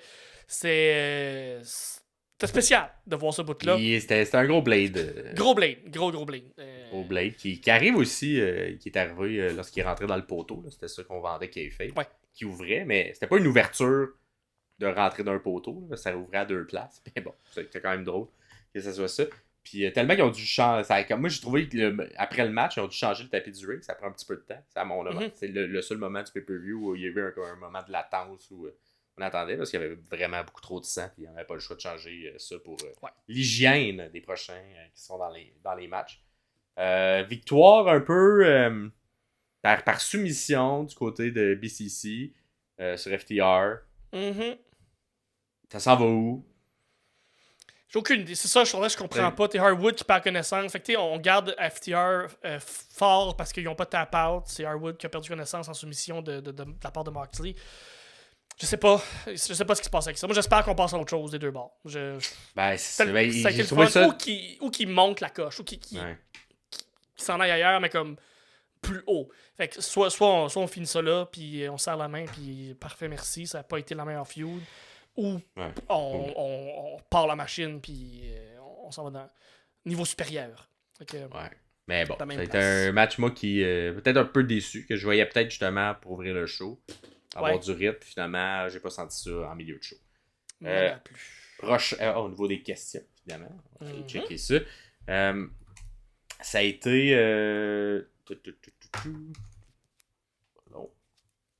que ça a été... On a été... la majorité des gens avaient FTR gagnant. Donc, seulement 12% des gens avaient Blackpool Combat Club gagnant. Fait que grand monde qui ont eu des points sur ça. Pour le reste, c'était tout de même partagé là, selon les trucs. Et là, la question, est-ce qu'il a saigné ou il n'a pas saigné? Moi, j'ai re-regardé plusieurs fois. Il y avait un peu de sang ici. Au niveau de Moxley. Mais je pense que c'était pas son sang. Parce qu'il a fait la prise de vision. Je pense que c'était le sang de Dax qui a coulé là. Volé. Mais bon, moi, j'ai vraiment fait pause à plusieurs moments pour essayer de voir sa face. Puis à chaque fois, j'étais comme, je pense que c'est le sang de Dax, c'est pas son sang. Puis je voyais pas où il se serait ouvert. Sinon, si c'était le cas, c'est genre vraiment à la toute fin du match que ça s'est fait. Mais pourquoi il s'ouvrirait là aussi? Exact. Fait, puis c'était comme vraiment dans le... Comme s'il fronce les sourcils puis que le sang s'est comme accumulé là. Fait que moi, j'ai dit qu'il n'a pas saigné dans le match en entier. Bon. Et il y avait, encore une fois, moins de 15% des gens qui avaient cette réponse. Quand même. Tout le monde s'attendait à ce qu'il y ait du sang du côté de Moxley, mais il n'y en a pas eu. Fait que c'est ça. Du côté, c'était. Puis le pin, c'était Mox sur.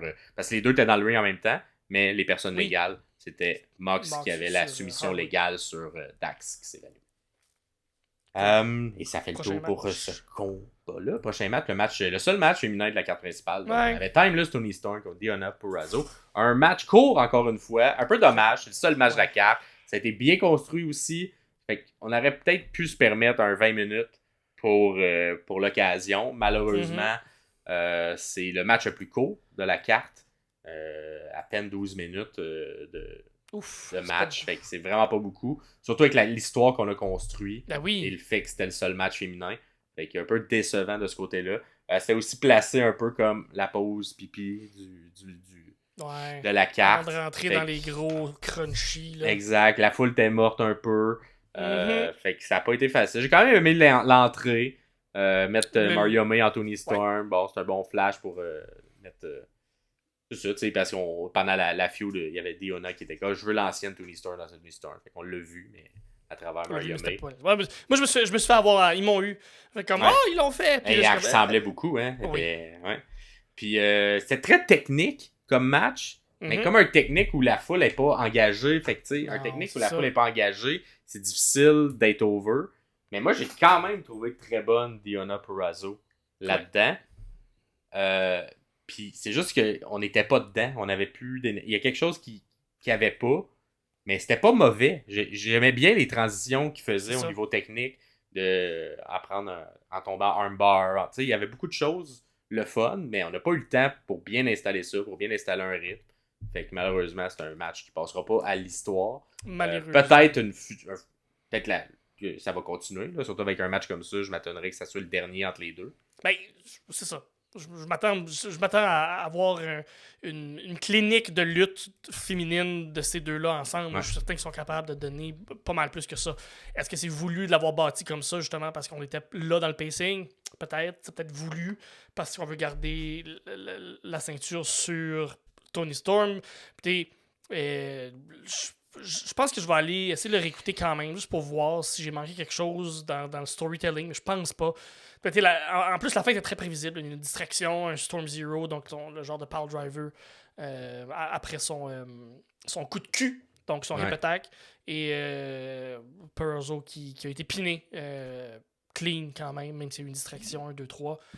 Fait que, pas de surprise, pas d'éclat, pas de wow, pas de magie d'arc-en-ciel, de feu d'artifice, malheureusement. Mais les filles ont travaillé fort, très très fort quand même, pour donner quelque chose dans un pacing difficile, dans un moment difficile. Ça ressemble à quoi côté du questionnaire? Est-ce que les gens avaient quand même majorité, oui. 61% avaient Timeless Tony Storm qui retain. Fait que c'était un peu moins serré que les autres. Mais quand même, la majorité était du bon côté. Moins de 15 minutes également. La majorité des gens avaient moins de 15 minutes. Fait qu'on n'avait pas beaucoup d'espoir. Moi, j'en avais. Moi, j'étais pas parmi eux. Mais bon, ça arrive. Et est-ce qu'elle s'est fait aider par Luther? Oui. Tout de même, près de 90% l'avait. Et est-ce que Mario May est intervenu? La réponse a été oui. Il est venu faire la dernière distraction où on a sorti Diona a dû s'occuper de Mario et ça l'a permis à Tony de faire le pin final. Seulement, cependant, 35% avaient Mario May qui allait intervenir physiquement. Ah, bon. Donc ça fait tout, mais c'est ça, ça a quand même été bien réussi en moyenne, les questions. Et ensuite, mon match préféré dans la carte. Plusieurs également, vous avez bien prédit que ça allait être mon match préféré aussi au complet sur la carte. Nice. C'est Will Ospreay contre Takeshita. On l'avait dit dans notre prédiction là, c'était un potentiel show stealer. Et ça l'a été. Selon moi, ça l'a été. C'était très très élevé en rythme. Premier match officiel, si on veut, également de Will Ospreay quand il est un lutteur signé par la All Elite Wrestling. Fait que je vais vous le décortiquer un petit peu plus longuement. Fait que tout d'abord, on a l'entrée de Will Ospreay. Puis déjà dans son entrée, là, même si c'est sa première, il est over. La foule, c'est déjà le chant. Dans la chanson, il y a c'est Ospreay qu'il faut dire à quelques moments clés de la chanson. La foule est déjà au courant de ça. Elle le fait. On met Don Callis au commentaire qui va regarder ses deux poulains. Il y avait des questions, des questionnaires, s'il allait avoir des interventions de M. Callis ou s'il allait avoir un revirement de situation. Finalement, rien de ça. Tout est resté clean. Tout a été resté comme que Don elle a dit que ça allait être. Un bon combat entre ces deux poulains qui nous donne comme cadeau pour que ce soit le match de l'année. Non, pas de l'année, de la décennie. La décennie. C'est pas de la décennie, mais c'est un bon match. C'est au moins un match à soirée. Un début explosif. On commence avec des chops sur le chest. On court. Tu sais, Will Ospreay, c'est rare que c'est lent, là, ces matchs. Ah oui. En fait, c'est ça. C'est que c'était lent, mais c'était rapide. Tu sais, genre, comme, quand c'est lent, c'est quand même rapide. C'est comme si on passe rapidement au spot un peu plus lent. Ouais. on n'éternise pas le spot-là, on passe à un autre. Fait que c'était super bien monté en début de match. Tu sais, un espèce de bon pacing que d'habitude, c'est difficile de trouver cet équilibre-là. Ouais. Pour comme amener un crescendo, mais pas partir trop non plus haut. Fait que, moi, je trouvais que ça a été très bien fait. Première minute, on se rend rapidement dans un superplex de la deuxième en début de match. Comme tu t'es un mouvement qu'on fait tous les jours comme ça, très casual. On tente un tombé. On tente un tombé. Et non, juste un. On commence avec un tombé de 1. Ensuite, ça a fini là. Eh oui, imagine. Mais non, finalement, Takeshita reprend le dessus. Tente un senton, lui, de la troisième. Comme si c'était... On faisait ça à tous les jours, lui aussi. Un petit senton de la troisième. Il tente le tomber, lui aussi. Non, seulement un aussi. Fait que là, on vend que les deux se connaissent. On fait des gros coups, mais on essaie rapidement de gagner. Ça fonctionne pas. Au niveau des coups, je sentais que Takeshita, dans comment on le bouquait, était plus violent. Et que Ospreay l'agaçait plus. Dans le fond, Takeshita prenait le rôle de heel clair dans le match. Oui. Alors qu'Ospreay prenait le rôle de face clair dans le match. Même s'ils sont dans la même équipe. Fait que les coups de Takeshita, c'est un petit peu plus violent, un petit peu plus... qui veut faire mal. Oui. Alors que... Puis que quand Ospreay fait des bons coups, Takeshita est comme fâché un peu ou jaloux. Fait que au ce niveau-là, c'était bien bouclé, puis c'était bien joué également des deux lutteurs. Ospreay ensuite reprend l'avantage avec un espèce de coup d'avant-bras en springboard, qui est le finisher d'AJ Styles. Fait que là, techniquement, on a comme quasiment 3 finishers là, dans le début de match. Ouais. qui sont des finishers d'autres gens, mais que dans ce cas-là, on fait juste comme... c'est des moves de transition. Ensuite, faire une espèce d'élan dans les cordes d'Ospreay et revire en vrille là, pour faire un coup de pied. Que comme juste lui capable de faire ça, là, genre avec un élan dans les cordes. C'est magnifique. Par la suite, slingshot vers l'extérieur avec un saut en planche d'Ospreay qui tombe sur Takeshita. Encore une fois, super bien fait. Vous voyez l'image, là, il est comme vraiment à la verticale, parfait, en lance. Pas d'élan, juste avec un slingshot, c'est super bien fait. On ramène les deux dans le ring. On fait un suplex, mais on atterrit sur le dos de Ospreay. Fait que ça fait mal. On tente le tomber encore une fois. Et non, seulement un encore. Fait qu'on va encore le fait qu'on est en début de match et donc on a de l'énergie.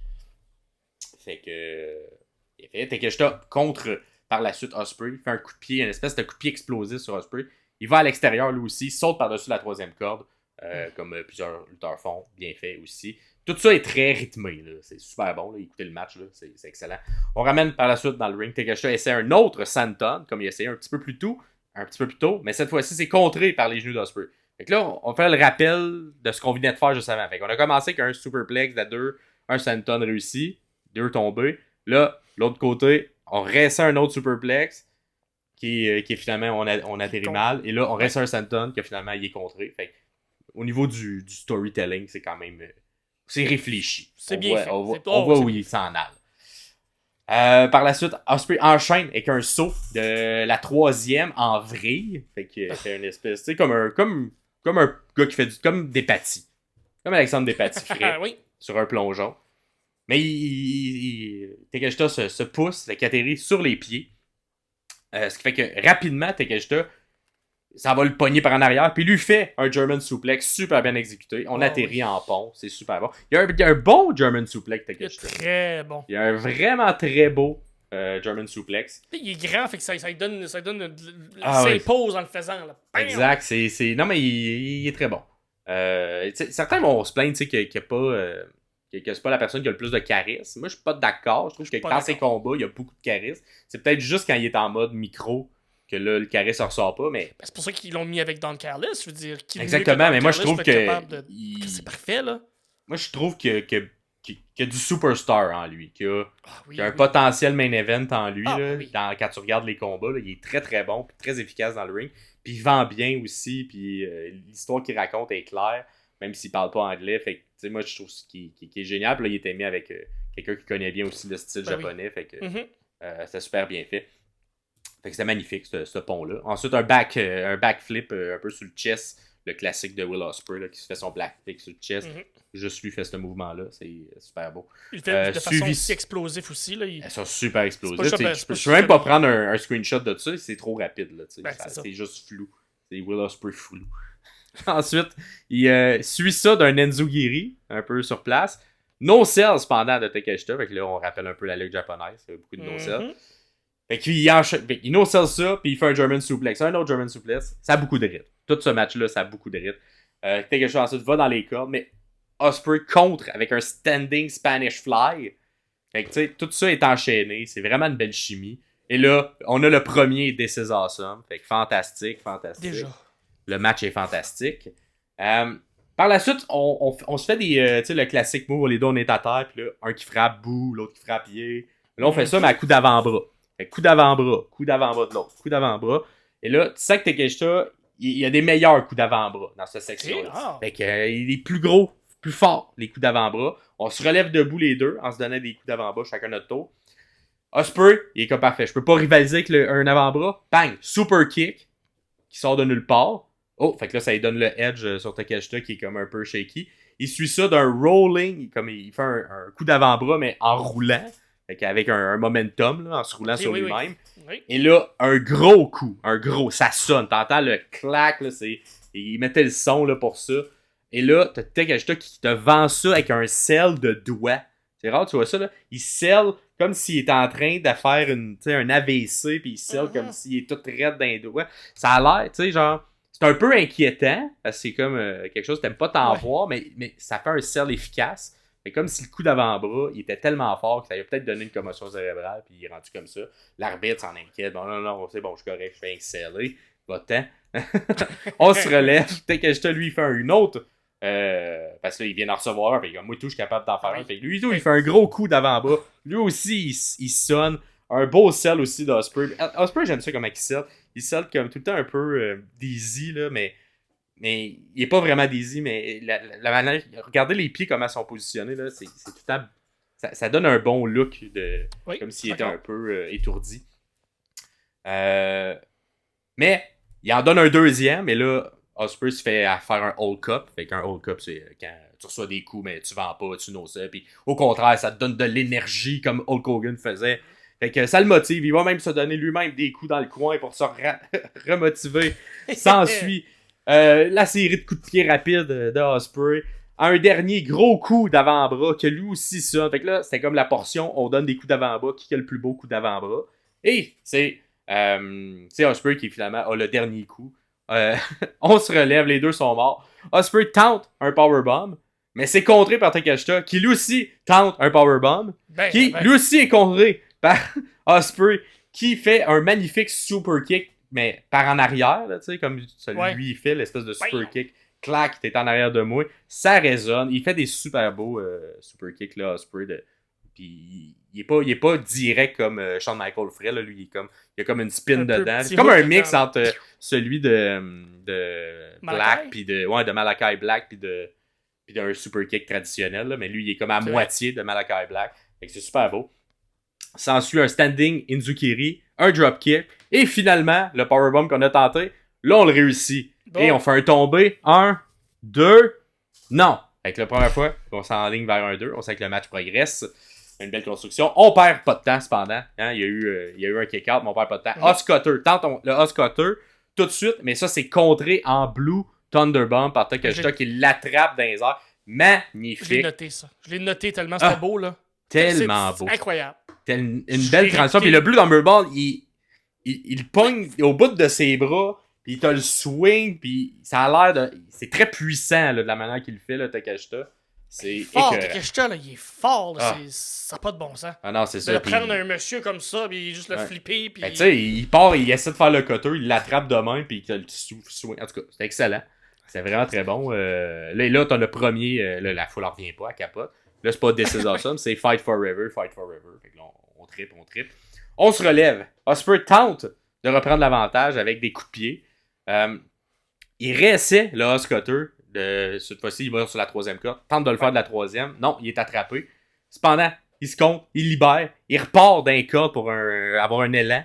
Retente encore une fois le Oscutter. Cette fois-ci, réussi. 1, 2, non!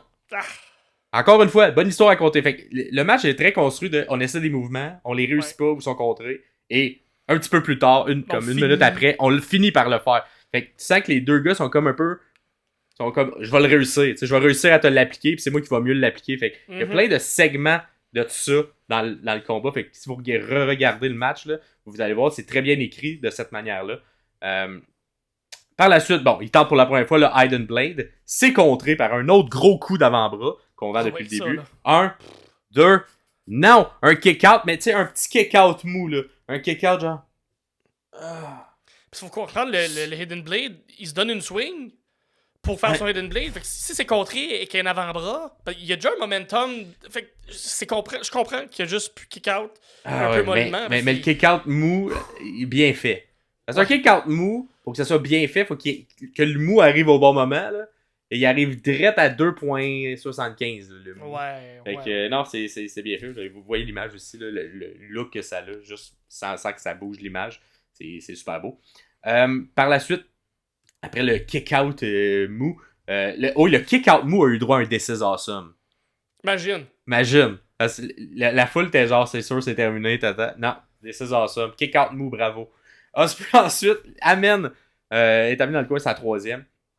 Chaque coup est bien vendu là, par les deux gars. Je me suis noté ça. Il y a comme, on avance, on est proche de la fin du match. Il y a moins d'énergie. Fait que tous les coups qui sont donnés, tu sens l'énergie du lutteur qui la donne, qui descend après l'avoir donné. Puis la personne qui le reçoit scelle plus fort tous les coups qui sont reçus. Fait que les deux sont un peu sur le même... ils ont une bonne chimie, là, tu sais. Ils sont exactement tout le temps au même niveau. De ce que l'autre me donne, je réponds de la même manière dans le sell. Fait que vraiment... C'est pour ça que je dis un petit bijou là, de match qui sort de nulle part. Puis tu sens la chimie là, entre les deux. Ospreay se libère finalement de la troisième corde. Il fait un super kick pendant que Takeshita est comme pris dans le coin. Il s'est comme libéré. Il a mis la tête de Takeshita. Boum. Super kick dans le coin. Tente ensuite ça, un Hurricanrana de la troisième pendant que Takeshita il est pris là. Mais Takeshita il se tient ses cordes. Fait que boum, il tombe à terre. Il lande sur le cou. Il se relève. Essaie d'aller le faire. Mais là, Takeshita il pogne. Il fait un suplex et il fait un brainbuster. Un petit hommage à El Generico là-dessus. Oui. Brainbuster, mais il lande mal. Il lande comme sur la corde. La corde, vous voyez, là, ça a tout magané le dos. Puis dans le moment, il va y avoir un beau petit bleu là, à la suite de ça. Là, évidemment, tout le monde est holy shit. Un mouvement qui est quand même... qui est reconnu pour être violent, dangereux quand même, là, le Brainbuster. C'est pour ça que El Generico ne l'a plus fait depuis qu'on le voit plus. Mais... pour ne pas dire d'autre chose, mais bon. Oui, on comprend. On comprend. Fait que, par la suite, coup de genou d'en face d'Ospreay. On tente le pin. 1, 2, non! Fait que là, qu'est-ce qu'il fait pas? Il fait, j'ai fait un coup de genou. Qu'est-ce que je réessaie? Ça n'a pas marché. Un autre coup de genou. Mais là, j'enlève ma protection, parce que là, mon coup de genou, ça doit être à cause de la protection, j'ai pas réussi à le finir. Le petit padding, là. On enlève le petit padding, descend le genou. Fait que là, c'est peau à peau, os à os. Et là, comment je te dirais bien ça? C'est... tout ce qui suit est genre... c'est difficile à expliquer et à décrire, mais c'est incroyable. Fait que là, sans ligne pour faire le coup de genou, on compte ça avec un Ospreay Stunner qui est comme, dans le fond, sa version du Slam Dunk millionnaire. Ouais. Suivi d'un Hurricanrana en arrière, de dos, un peu standing, ramène Takeshita à terre. Takeshita, il lande sur le coup, là, ce Hurricanrana. Je sais pas comment il fait pour que ça fasse pas mal. Enchaînement incroyable que vous voyez là, à l'écran. Ospreay tente son finisher Stormbreaker. C'est contré par je sais pas quoi que vous voyez. Suivi d'un German suplex de Takeshita. Fait qu'après son contre, il pitch en German suplex un peu en poche à patate. Ospreay, il no-sell ça. Puis il fait son Hidden Blade. Essaie de tomber. Non!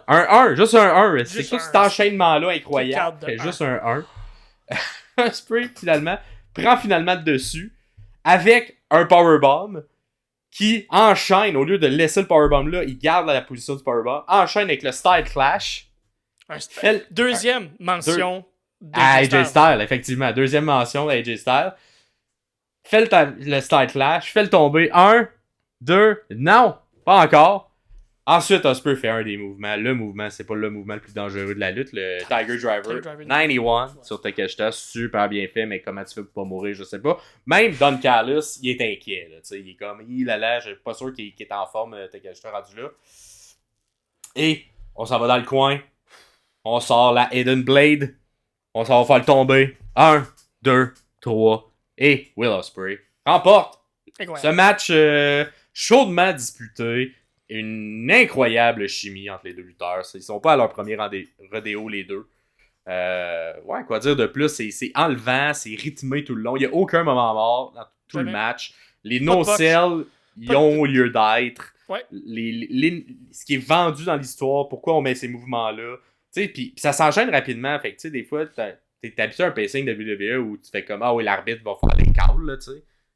Va faire que là on est rendu au bout ou je sais pas, le bout du elbow ou peu importe. Mais là, ça va bien trop vite. Fait que c'est sûr qu'ils ont juste appris, ils ont mémorisé le pacing du show, puis ils l'enchaînent, puis ils vont parce que c'est trop rapide pour que t'aies l'arbitre qui a le temps de faire c'est quoi la prochaine shot, puis c'est tout ça. Puis aussi, t'as un peu la barrière de la langue aussi, avec Takeshita qui comprend mieux le japonais. Fait que c'est écœurant, c'est super bien fait. Gros, deux professionnels qui font un match de professionnels, puis c'est ça, qui volent le show pour moi. Ouais, je suis d'accord. Le Tiger Driver 91, c'est tellement violent. Puis moi, j'aimerais savoir une feud dans ces deux-là, entre ces deux-là qui va durer 10 ans. J'espère que ça va continuer. T'es pas obligé d'être une feud. S'ils peuvent se croiser une fois par année ou une fois aux années et demie, se croiser pour nous donner quelque chose comme ça, puis raconter des histoires. Mais j'ai l'impression que un Takeshita contre un Will Ospreay dans son premier match officiel depuis qu'il a signé, c'est une belle transition pour passer de la lutte japonaise vers quelque chose qui est plus nord-américain, même si Ospreay a quand même lutté beaucoup en Europe, dans les Indies, qui est un peu plus proche de ce qui se fait en Amérique. Il est au courant de toute cette mécanique-là, mais ça fait tellement de temps qu'il est à New Japan que je trouve juste que c'est une belle transition pour nous montrer c'est qui, pour nous montrer ce qu'il est capable de faire, même si on le sait déjà, mais que, OK, il est officiellement là contre Takeshita, puis après ça, ça t'ouvre la porte pour aller lutter contre n'importe qui. Moi, j'ai hâte qu'il nous donne le match contre Jay White, puis qu'on soit capable de montrer à Maxime que Jay White, il est capable de livrer des bons matchs. Là. Il va être avec mon préféré, qui est mieux d'être bon. Mais c'est ça, quel match, puis tout un peu surprenant. En tout cas, moi, ça m'a surpris au niveau du booking. Que aucun turn. Les deux, Callis, comme on l'a dit, ce qu'il a promis, il l'a promis. Ouais. Personne il est fort. Le gagnant, c'est le gagnant. Moi, j'ai quand même l'impression que c'est le premier chapitre d'une longue histoire entre les deux qui va être sur plusieurs années. Et que là, on commence sur on est amis, on se respecte, on le fait.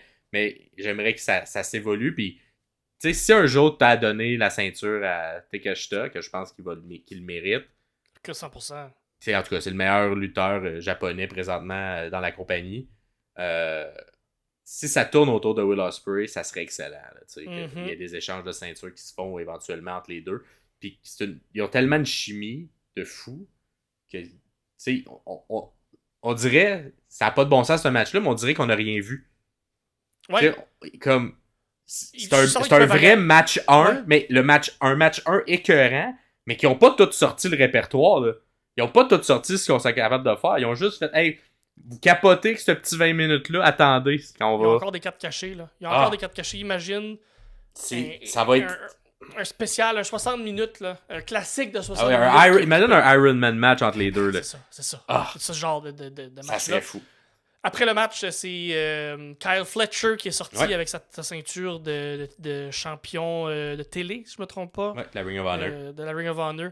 Je pense qu'on s'en va vers... ça a été annoncé, le match mercredi. On va voir si en conférence de presse, on était comment, il va-tu avoir le feu vert des médecins, Ospreay, pour avoir le match.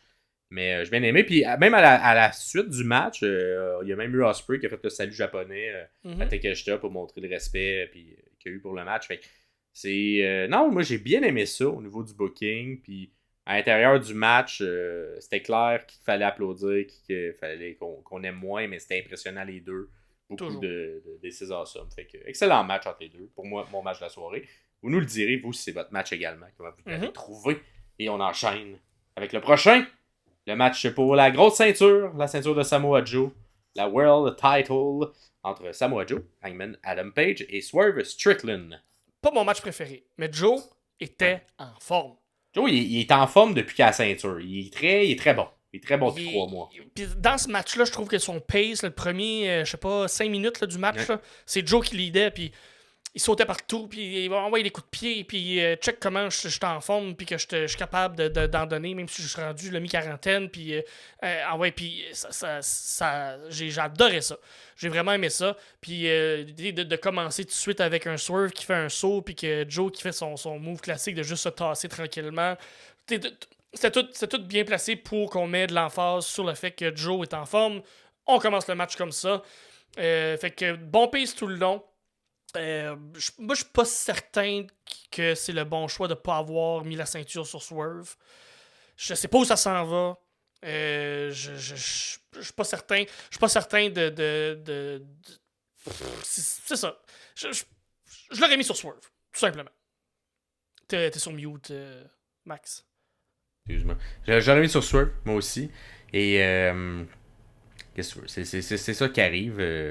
On veut continuer de vendre fort. Peut-être ça va se poursuivre entre Hangman et Swerve, mais c'est ça. Je pense que ça aurait mérité une ceinture. Mm-hmm. Mais bon, on va laisser ça comme ça. Et dans le booking du match, j'ai quand même apprécié le fait que c'était souvent Joe qu'on vend fort là, en ce moment, qui allait sauver un peu la mise. Oui. Donc quand il y avait un pin entre les deux autres, la troisième intervention était souvent Joe qui venait briser le compte ou briser la soumission. Sauf une fois où il est comme trop amoché, puis ça je me suis noté, j'ai bien aimé cette séquence-là parce que c'était comme une séquence de fin qui laissait présager que est-ce qu'il va y avoir un switch de ceinture parce que là, ce coup-là, il est trop magané, puis tu le vois qu'il essaie d'y retourner, mais il arrive pas à temps. Finalement, non, il y a eu le kick-out de Hangman. Mais non, reste, c'était un match bien construit. Je suis d'accord que j'ai hâte de voir ça s'en va vers où pour la suite. Mais petite théorie que ça m'a comme venu dans l'idée, puis j'ai entendu quelqu'un d'autre la dire, je me souviens plus où, dans un autre podcast où j'ai entendu quelqu'un dire ça. Fait que j'ai fait mais ok, ça m'est passé par la tête, puis je pense que je vais le mettre de l'avant aussi. C'est vas-y. Je pense que Hangman a tap out pour pas laisser la chance à Swerve de gagner la ceinture. Ouais, c'est ce qu'on a mentionné tout de suite après le match du côté des commentateurs. Ah, ok, j'ai manqué ça. Fait que, ok. Fait que c'est ce qu'on laissait installer, du moins de manière. On s'entend, là, ils disent pas ça pour rien. Puis dans la construction mais ça aurait pu être mieux joué. Si c'est ça qui était fait, moi je pense que ça aurait pu être mieux joué avec. Avant qu'il tape, que tu vois genre Hangman qui fait un eye contact direct avec Swerve, puis que là il tape. Mais ça a comme pas été joué comme ça, mais on essaie de le vendre comme ça par la suite. Fait que je pense que c'est une bonne idée, mais ça aurait pu être mieux fait. Ça vient en lien avec quand Hangman a tiré sur les jambes de l'arbitre. Parce exact. que Swerve allait gagner. Il allait avoir le compte de 3. Ah, ouais. Fait que j'ai l'impression que c'est là qu'il a fait comme, ok, non, faut pas que ce soit lui qui gagne le match. Fait que c'est un peu en lien à ça, mais c'est comme tu dis, c'est pas assez clair dans le booking de la façon que ça a été fait. Ça aurait pu être fait parce qu'il était pris en coconut clutch, qui regarde par en arrière, puis t'avais Swerve là. Fait que ça aurait pu être mis avec un angle de caméra un peu plus clairement. Sinon, tu sais, le fait qu'il y a un beatdown d'arbitre 2 fois, ça m'a quand même un peu fait rire, puis avoir du bon hit du côté d'Hangman. Fait que j'y crois de plus en plus. T'étais comme le pouvoir de la moustache, je pense que t'as raison, le pouvoir de la moustache. Ouais. Et finalement, le main event de la soirée, c'était le match pour la retraite du côté de Sting. Quand même, 60% des gens avaient ce match-là. Le reste des gens étaient sur Joe Hangman et Swerve. C'est un bon choix. Bon choix pour finir. Bon choix. Bon build-up. J'ai bien aimé l'intro de tout ça. Je sais pas si toi, t'as pleuré. Moi, j'ai pleuré. Dans l'intro, avec les fils, tout ça. Même l'image. C'était bien fait. On sentait aussi que c'était un match... c'était un beau match de retraite. On a eu la chance d'en voir quelques-uns dans notre vie. Puis c'était un des beaux matchs de retraite. C'était un des bons matchs de Sting aussi, règle générale. On commence avec l'entrée des Young Bucks qui n'arrivent pas malheureusement avec leur suit plein de sang pour ceux qui ont mis ça dans le questionnaire. Par la suite, il arrive du plancher par exemple. Il arrive du plancher. Ric Flair, Steamboat arrivent, se mettent en première rangée. Steamboat qui s'occupe de la cloche, Flair qui est juste là pour accompagner, pour supporter son ami Sting. Steamboat par exemple qui va avoir un sell incroyable plus tard dans le match là. Steamboat, je pense qu'il est tabaslac, il se donne. Il est encore capable. Capable. Ouais, c'est ça. C'est très bon. On perd pas de temps dès qu'on a Sting qui arrive, qui T'as Darby qui se pitch entre les cordes. On commence le match tout de suite, super rythmé. Commence à installer plein d'affaires. On sort des vitres, on sort des tables. Les fils aident à installer ces affaires-là. Ça aussi, c'était le fun que les fils étaient là avec les deux looks. Il y a eu les Stinger Splash au début aussi. Hey, lui qui était en Wolfpack Sting, la hauteur là, il était bon. Du saut. Puis lors de l'entrée aussi, tu sais, l'effet il était bon. Parce qu'effectivement, pendant une seconde, j'ai fait c'est-tu Sting dans le temps? Oui. Surfer Sting? Ah non, parfait. Mais c'était bien fait. Je trouvais que c'était un beau clin d'œil. Puis il ressemble tellement. Ça n'a pas de bon sens. Fait que, puis ça a aidé le rythme du début de match. Parce que pour aller installer toutes ces affaires-là, ben, c'est plus facile quand t'as rien que deux fils qui sont là stand-by. Puis ils vont installer les tables pendant que le combat se continue. Fait que t'as pas eu de brisure de rythme à ce niveau-là. Fait que ça, il n'y a pas eu de brisure de rythme, il y a eu de brisure de peau en tabarnak, par exemple. Pas de brisure de peau. Par la suite, on s'en va se battre un peu une fois que tout est installé, on s'en va se battre dans la foule, on s'en va se battre un peu sur la rampe d'entrée. On fait, Darby se fait une espèce de... ça, c'est le Phoenix... Phoenix Splash?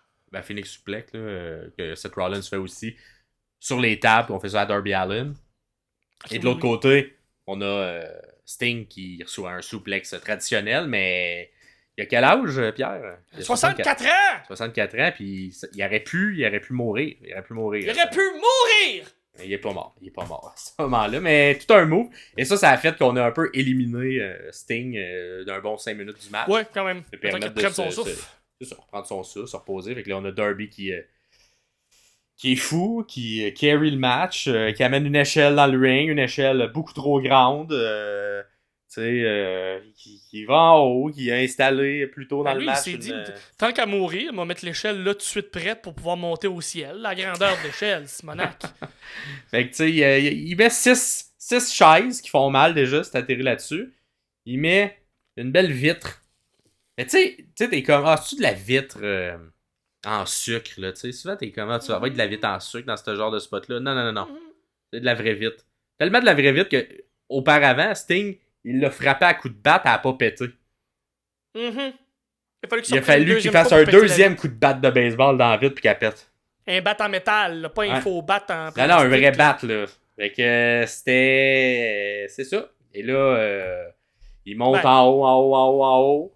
Et là, il tente de se lancer, je pense que c'est sur Nicholas. Ouais.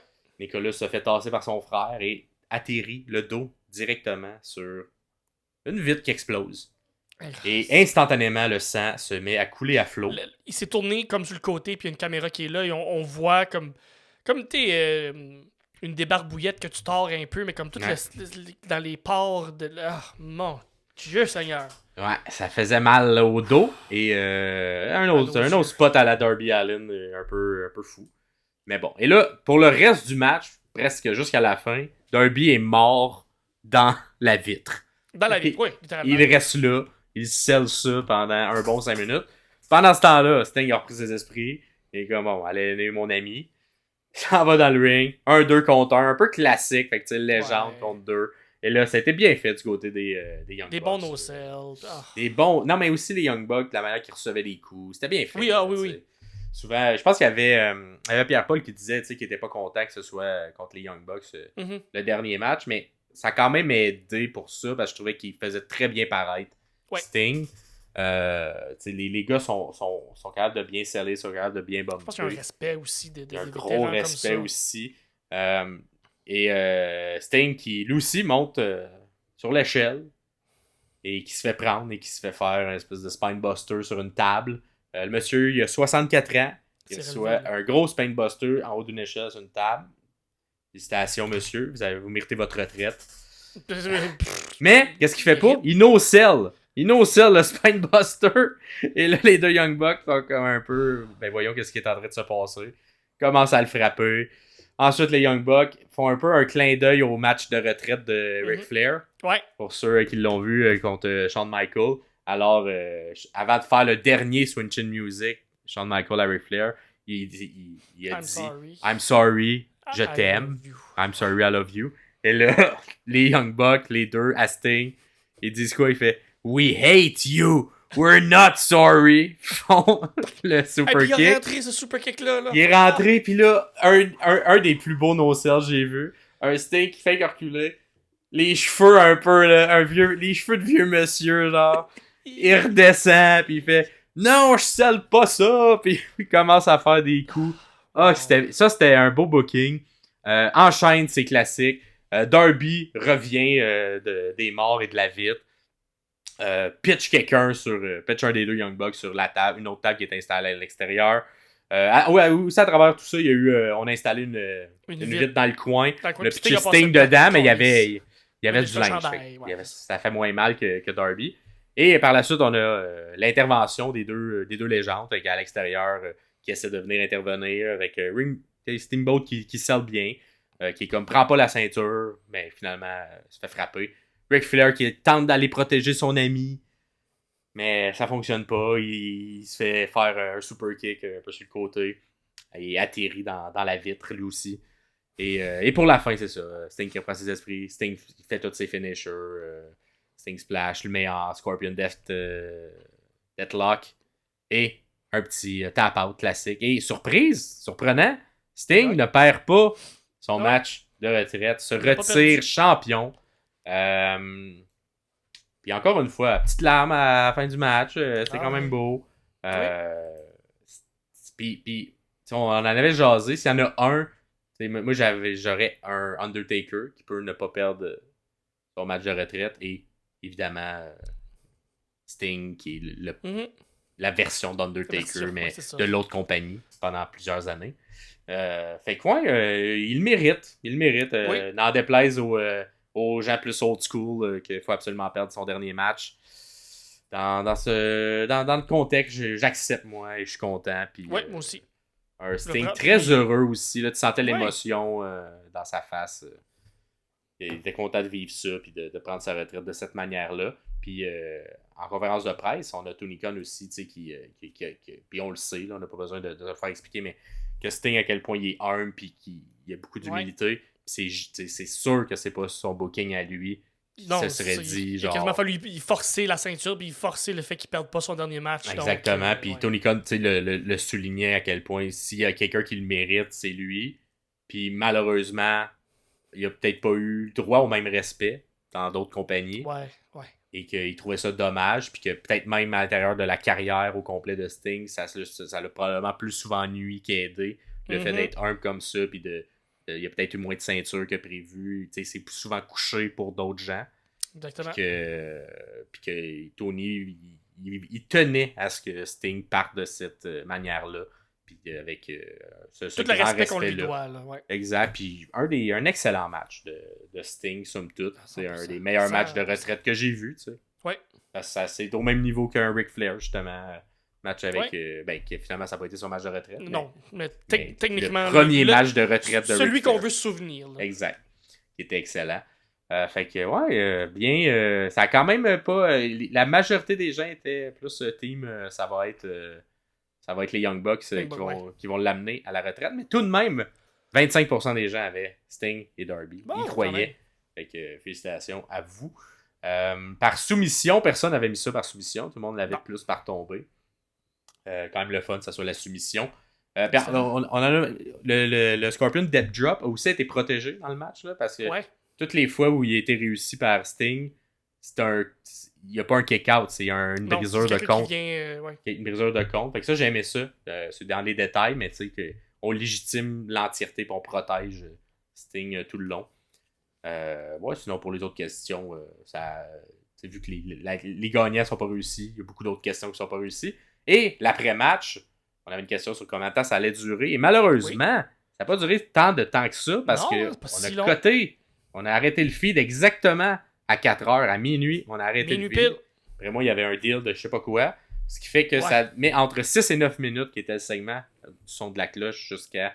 Mais que Sting parlait et c'est un peu fait couper. On a heureusement eu le segment par la suite sur YouTube en exclusivité, là, de manière gratuite.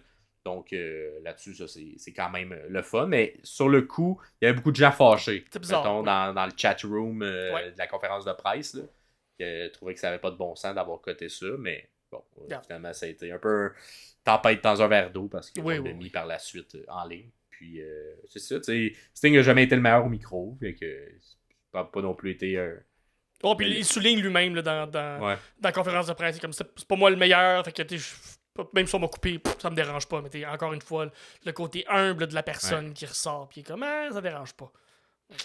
Et c'est ce qui met fin à la carte. On va y aller avec les questions générales de tout le pay-per-view. Yes, sir. Pour premier match, personne ne l'a eu. C'était Garcia et Monsieur Cage. Monsieur Cage. Le main event, 60% l'ont eu. Le match le plus long de la carte, ça l'a été. C'était le plus court, c'était Timeless Tony Storm. Le plus long, Will Ospreay et Takeshita. Oui. Mais tout était très serré. Tout était tourné autour de 20-22 minutes. Fait que c'était comme 30 secondes que Takeshita Ospreay ont gagné. Et pour le plus court, ça aussi, c'était très, très court. Fait que ça a été de 30 secondes aussi, mais dans un court match de Tony et Purrazzo. Le pay-per-view, là, vu que ça a duré 4 heures pile, j'ai accepté les deux réponses. Entre 3 et 4 et 4 et 5. C'est fair quand même, là. Wow. Pour ce qui est des matchs, il n'y a pas eu de nouveau match qui a été ajouté à la carte très chargée. Il n'y a pas eu de début. Il y a eu un retour avec Kyle O'Reilly. Avec Kyle, c'est vrai. La moitié des gens, 50% des gens l'avaient. Et ça fait le tour du questionnaire de ce côté-là. On va peut-être faire un petit point sur la conférence de presse qu'on a également regardée. Absolument. Moi, j'ai particulièrement aimé l'intervention de Tony Storm en personnage. Tony elle est tellement rendue forte au micro qu'elle n'avait pas cette qualité-là avant. Elle me fait penser beaucoup à Daniel Bryan, qui était vraiment pas sa force, puis que du jour au lendemain, quand il est devenu heel comedy avec Kane, c'est devenu sa force principale. Tony Storm, c'est ça. Elle est comme arrivée en conférence de presse en lisant un texte avec beaucoup de punch. C'était très drôle, très bien fait. Sting est venu, Darby Allin est venu. Des belles questions. Un Sting aussi très... Tu sentais que c'était la fin de sa carrière parce qu'il a mentionné qu'il prenait des stéroïdes quand il était jeune. Qui était en équipe avec Ultimate Warrior, que les deux, il étaient deux messieurs sur les stéroïdes et que quand l'équipe s'est séparée, il fallait que ça se sépare parce qu'on se serait battu comme deux messieurs sur les stéroïdes se seraient battus.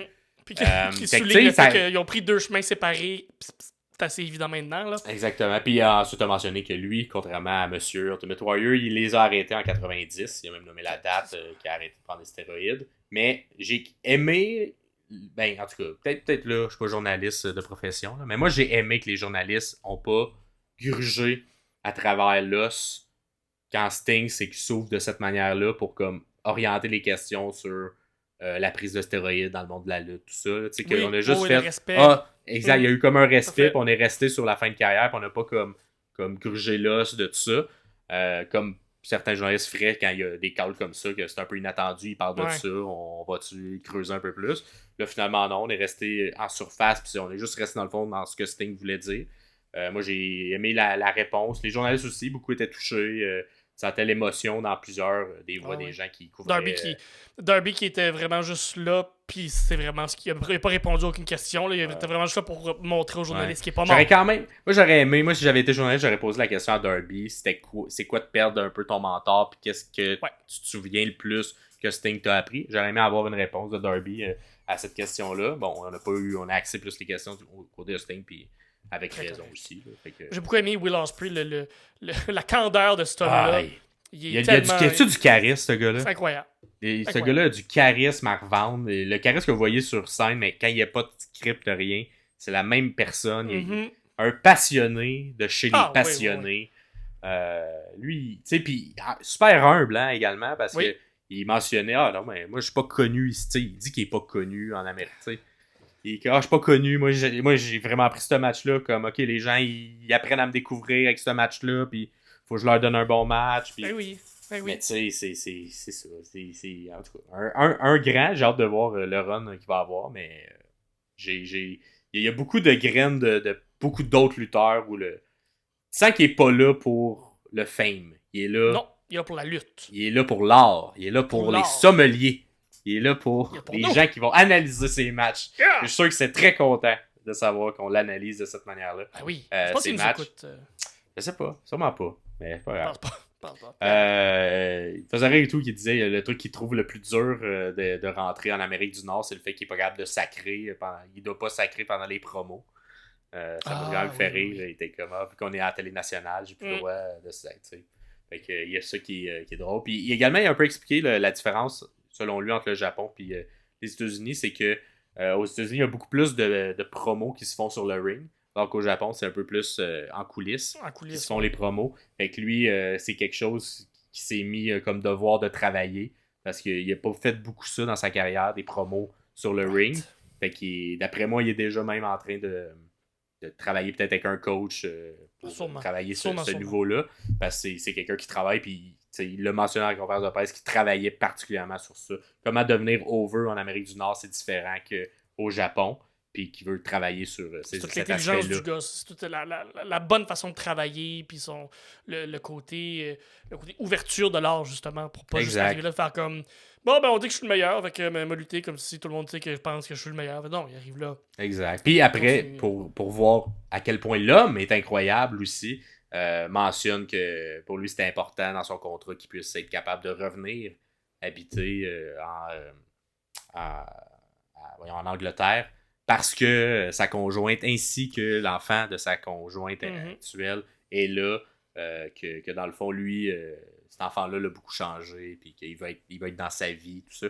Fait que, tu sais, là, ça a zéro rapport à la lutte, mais ça te montre dans l'humain derrière tout ça, qui est juste comme, gars, moi, je m'en fous de me taper peut-être, je sais pas, 12 heures de vol par semaine, aller-retour entre les États-Unis puis l'Angleterre. Moi, je l'ai mis dans mon contrat que je voulais le faire. Je vais être là à chaque semaine, mais je vais être capable de retourner à chaque semaine, voir ma famille, voir ce petit gars-là. Fait que un humain au grand cœur, quoi. Puis là, a mentionné aussi que même si on pense que ça va être plus long, ça sera pas plus long parce que avec la guerre qu'il y a présentement en Russie, c'est moins long faire le chemin aux États-Unis en avion que passer l'autre bord. Pendant qu'il y avait la guerre, c'était plus complexe.